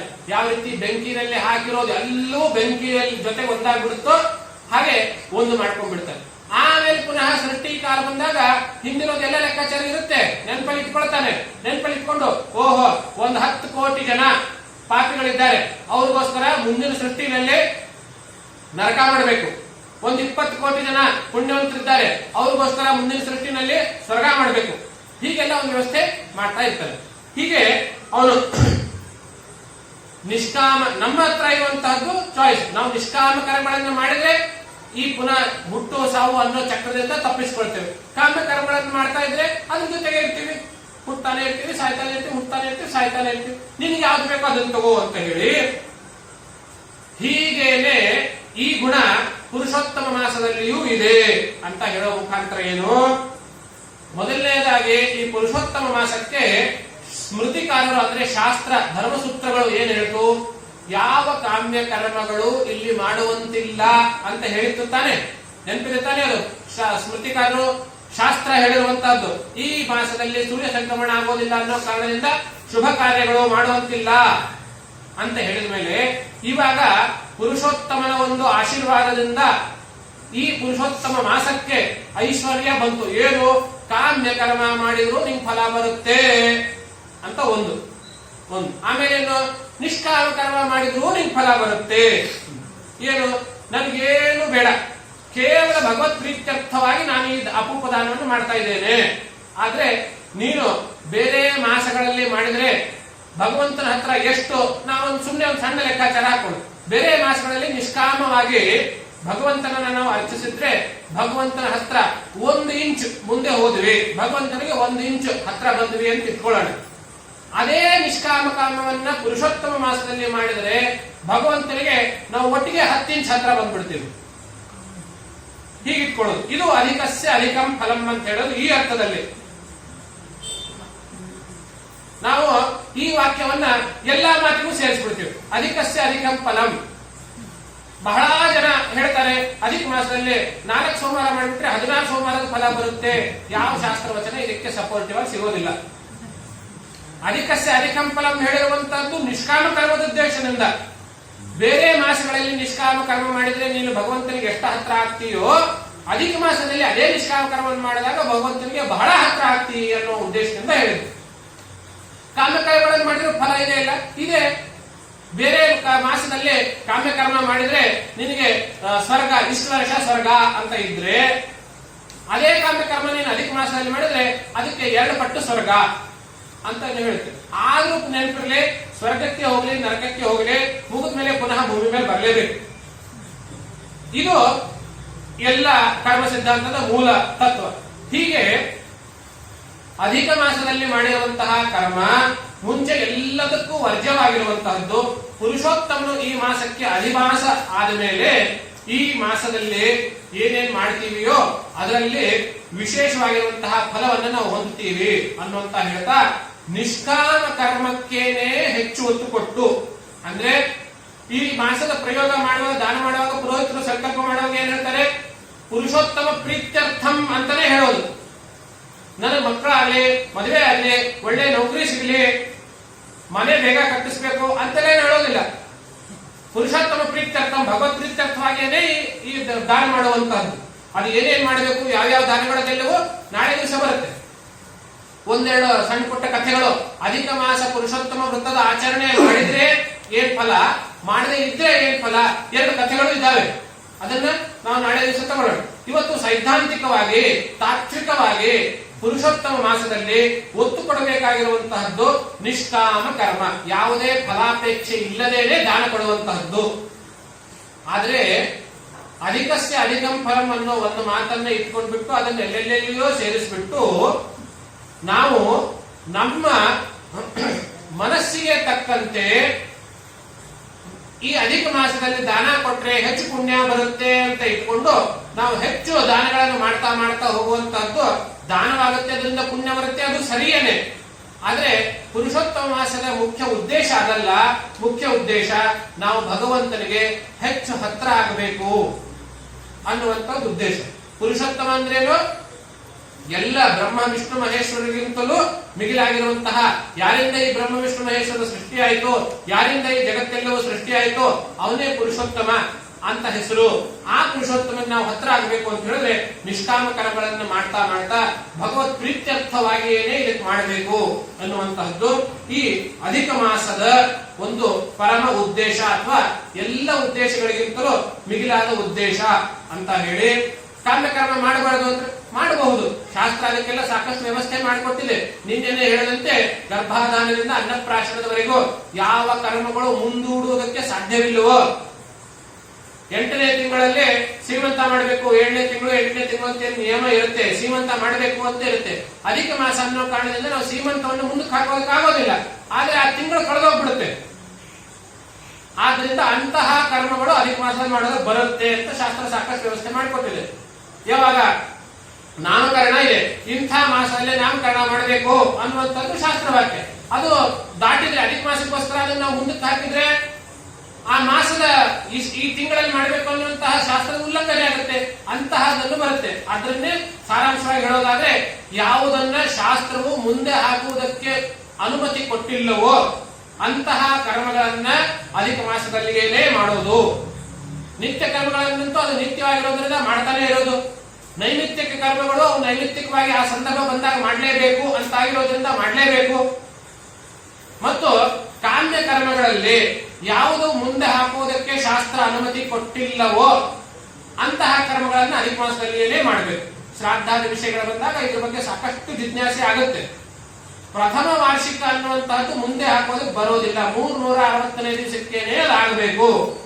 ಆದ್ರಿಂದ ಒಂದು ನೇರವಾಗಿ ಉದಾಹರಣೆ ಹೇಳುವಂತಾದ್ರೆ, ಕಳೆದ ವರ್ಷ ವಿಕಾರಿ ನಾಮ ಸಂವತ್ಸರದ ಅಶ್ವಿನ ಮಾಸದಲ್ಲಿ ಯಾರಾದ್ರೂ ಮರಣವನ್ನ ಹೊಂದಿದ್ರೆ ಅವರ ಪ್ರಥಮ ಸಂವತ್ಸರಿಕ ಅನ್ನುವಂತಹದ್ದೇನಿದೆ ಅದು 360ನೇ ದಿವಸಕ್ಕೇನೆ ಆಗಬೇಕು ಅನ್ನೋ ನಿಯಮ ಇರೋದ್ರಿಂದ, ಅದು ಅಧಿಕ ಮಾಸ ಬಂದಿದೆ ಅನ್ನೋ ಕಾರಣದಿಂದ ಮುಂದಿನ ನಿಜ ಅಶ್ವಿನ ಮಾಸಕ್ಕೆ ಹಾಕುವುದಕ್ಕೆ ಬರೋದಿಲ್ಲ. ಈ ಅಧಿಕ ಮಾಸದಲ್ಲೇನೆ ಮಾಡಬೇಕು. ವಿಕಾರಿ ಅಂದ್ರೆ ಹಿಂದಿನ ಒಂದು ವರ್ಷ ಬಿಟ್ಟು ಅದಕ್ಕೆ ಹಿಂದೆ ಎಷ್ಟೇ ವರ್ಷಗಳಾಗಿರಲಿ ಆವಾಗ ಅಶ್ವಿನ ಮಾಸದಲ್ಲಿ ಹೋಗಿದ್ರೆ, ಇವಾಗ ಅದು ಪ್ರಥಮ ಸಂವತ್ಸರಿಕ ಅಲ್ಲ, 2ನೇದು 3ನೇದು 10ನೇದು 30ನೇದು ಅದು ನಿಜ ಅಶ್ವಿನದಲ್ಲೇನೆ ಮಾಡಬೇಕು ಅಂತ ಇದೆ. ಒಂದು ವೇಳೆ ಇನ್ನು ಥರ್ಡ್ ಸಿಚುವೇಶನ್, ಒಂದು ವೇಳೆ ಹಿಂದೆ ಯಾವುದೋ ಒಂದು ಬಾರಿ ಅಶ್ವಿನ ಮಾಸವೇ ಅಧಿಕ ಬಂದಿದ್ದು, ಅದೇ ಅಧಿಕ ಮಾಸದಲ್ಲಿಯೇನೆ ಮರಣ ಹೊಂದಿದ್ರೆ, ಮೃತಿ ಆಗಿದ್ರೆ, ಇವಾಗ ಪುನಃ ಮತ್ತೆ ಅಧಿಕ ಮಾಸವೇ ಬಂದಿದೆ, ಇವಾಗ 1 ವರ್ಷ ಆಗಿಲ್ಲ, ಬಹಳ ವರ್ಷ ಆಗಿದೆ, 10-20 ವರ್ಷ ಆಗಿದೆ, ಇದನ್ನ ಹೇಗೆ ಮಾಡಬೇಕು ಅಂತ ಹೇಳಿದ್ರೆ, ಅದೇ ಅಧಿಕ ಮಾಸದಲ್ಲಿ ಅಶ್ವಿನ ಮಾಸವೇ ಅಧಿಕ ಬಂದಿದ್ರೆ ಪುನಃ ಈ ವರ್ಷವೂ ಅಧಿಕ ಮಾಸವೇ ಅಶ್ವಿನವೇ ಆಗಿರೋದ್ರಿಂದ ಅಧಿಕದಲ್ಲಿಯೇ ಮಾಡಬೇಕು ಅಂತ ಹೇಳ್ತಾರೆ. ಅಧಿಕದಲ್ಲಿ ಮಾಡಿದ್ರೆ ಪುನಃ ಮತ್ತೆ ನಿಜ ಅಶ್ವಿನದಲ್ಲಿ ಮತ್ತೆ ಶ್ರಾದ್ದ ಒಂದೇ ತಿಂಗಳಲ್ಲಿ ಮಾಡುವಂತ ಅವಶ್ಯಕತೆ ಇರೋದಿಲ್ಲ. ಹೀಗೆ ಶಾಸ್ತ್ರವು ನಮಗೆ ಸಾಕಷ್ಟು ಮಾರ್ಗಗಳನ್ನ ಸೂಕ್ಷ್ಮಾತಿ ಸೂಕ್ಷ್ಮ ದೃಷ್ಟಿಯಿಂದ ಹೇಳಿಕೊಟ್ಟಿದೆ. ಆ ಎಲ್ಲ ವಿಷಯಗಳನ್ನ ಹೇಳೋದಕ್ಕೆ ಪುನಃ ನೀವು 3 ದಿವಸದ ಮತ್ತೊಂದು ಉಪನ್ಯಾಸ ಆಯೋಜನೆ ಮಾಡಬೇಕಾಗ್ತದೆ. ಈ ನಮ್ಮ ಉಪನ್ಯಾಸದ ಮುಖ್ಯ ಉದ್ದೇಶವಿರುವಂತಹದ್ದು ಶ್ರಾದ್ದಗಳು ಕರ್ಮಗಳು ಯಾವತ್ತು ಮಾಡಬೇಕು ಅನ್ನುವಂತಹದ್ದಲ್ಲ, ಪುರುಷೋತ್ತಮ ಮಾಸದ ಒಂದು ವೈಶಿಷ್ಟ್ಯತೆ ಏನು, ಇದರ ಮಹತ್ವ ಏನು, ಇದರ ಗುರಿ ಏನು, ಉದ್ದೇಶಗಳಲ್ಲಿ ಪ್ರಮುಖ ಉದ್ದೇಶ ಏನು ಎನ್ನುವಂತಹದ್ದು ತಿಳಿಸಿಕೊಡುವಂತಹದ್ದು ಈ ಪುರುಷೋತ್ತಮ ಮಾಸದ ಮಹತ್ವ. ಇದರಲ್ಲಿ ಮುಂದೆ ಬರ್ತಾ ಬರ್ತಾ ನಾವು ನೋಡ್ತೇವೆ, ಪುರುಷೋತ್ತಮ ಮಾಸದ ವ್ರತದ ಈ ಆರಾಧನೆ, ಉಪಾಸನೆ, ದಾನಾದಿಗಳು ಏನೇನಿದೆಯೋ ಇದನ್ನ ಮಾಡದೇ ಇದ್ರೆ ಏನಾಗುತ್ತೆ, ಮಾಡಿದ್ರೆ ಏನಾಗುತ್ತೆ ಅಂತ ಹೇಳೋದಕ್ಕೆ 2 ಕಥೆಗಳು ಬರ್ತವೆ. ಒಂದು ದ್ರೌಪದಿಯ ಕಥೆ, ಇನ್ನೊಂದು ದೃಢಧನ್ವ ಎನ್ನುವಂತಹ ಒಬ್ಬ ಹೈಹಯ ವಂಶದ ರಾಜನ ಕಥೆ. ಆ 2 ಕಥೆಗಳನ್ನ ನಾಳೆ ದಿವಸ ಸಂಕ್ಷಿಪ್ತವಾಗಿ, ಯಾಕಂದ್ರೆ ಇರುವಂತಹದ್ದು 30 ಅಧ್ಯಾಯಗಳು 3 ದಿವಸಗಳಲ್ಲೇನೆ ಮುಗಿಸ್ಬೇಕು. ಅದರಲ್ಲಿಯೂ ನಿನ್ನೆ ದಿವಸ ನಮಗೆ ಹೆಚ್ಚು ಸಮಯ ಸಿಗಲಿಲ್ಲ. ಆದ್ರಿಂದ ಕಥಾಭಾಗವನ್ನು ನಾವು ಸಾಧ್ಯವಾದಷ್ಟು ಸಂಕ್ಷಿಪ್ತ ಮಾಡಿ ನಾಳೆ ದಿವಸ ಆ 2 ಕಥೆಗಳು ಸಾರಾಂಶ ರೂಪದಲ್ಲೇ ಮತ್ತು ಅಧಿಕ ಮಾಸದ ವೃತ್ತದಲ್ಲಿ ಬರುವಂತಹ ವಿಶಿಷ್ಟ ವಿಧಿ ವಿಧಾನಗಳು ಅಥವಾ ಆಚರಣೆಗಳು, ಏನೇನೇನೇನ್ ಮಾಡಿದ್ರೆ ಏನೇನ್ ಫಲ ಎನ್ನುವಂತಹ ವಿಷಯವನ್ನ ನಾಳೆ ದಿವಸ ಹೇಳ್ತಾ ಇವತ್ತಿನ ಈ ಉಪನ್ಯಾಸ ಭಾಗವನ್ನ ತಮ್ಮೆಲ್ಲರ ಹೃದಯ ಕಮಲದಲ್ಲಿರುವಂತಹ ಆ ಪುರುಷೋತ್ತಮನ ಅಡಿಯಲ್ಲಿ ಅರ್ಪಿಸಿ ವಾಣಿಗೆ ವಿರಾಮವನ್ನು ನೀಡ್ತೇವೆ. ಹರ ನಮಃ ಪಾರ್ವತೀ ಪತಯೇ.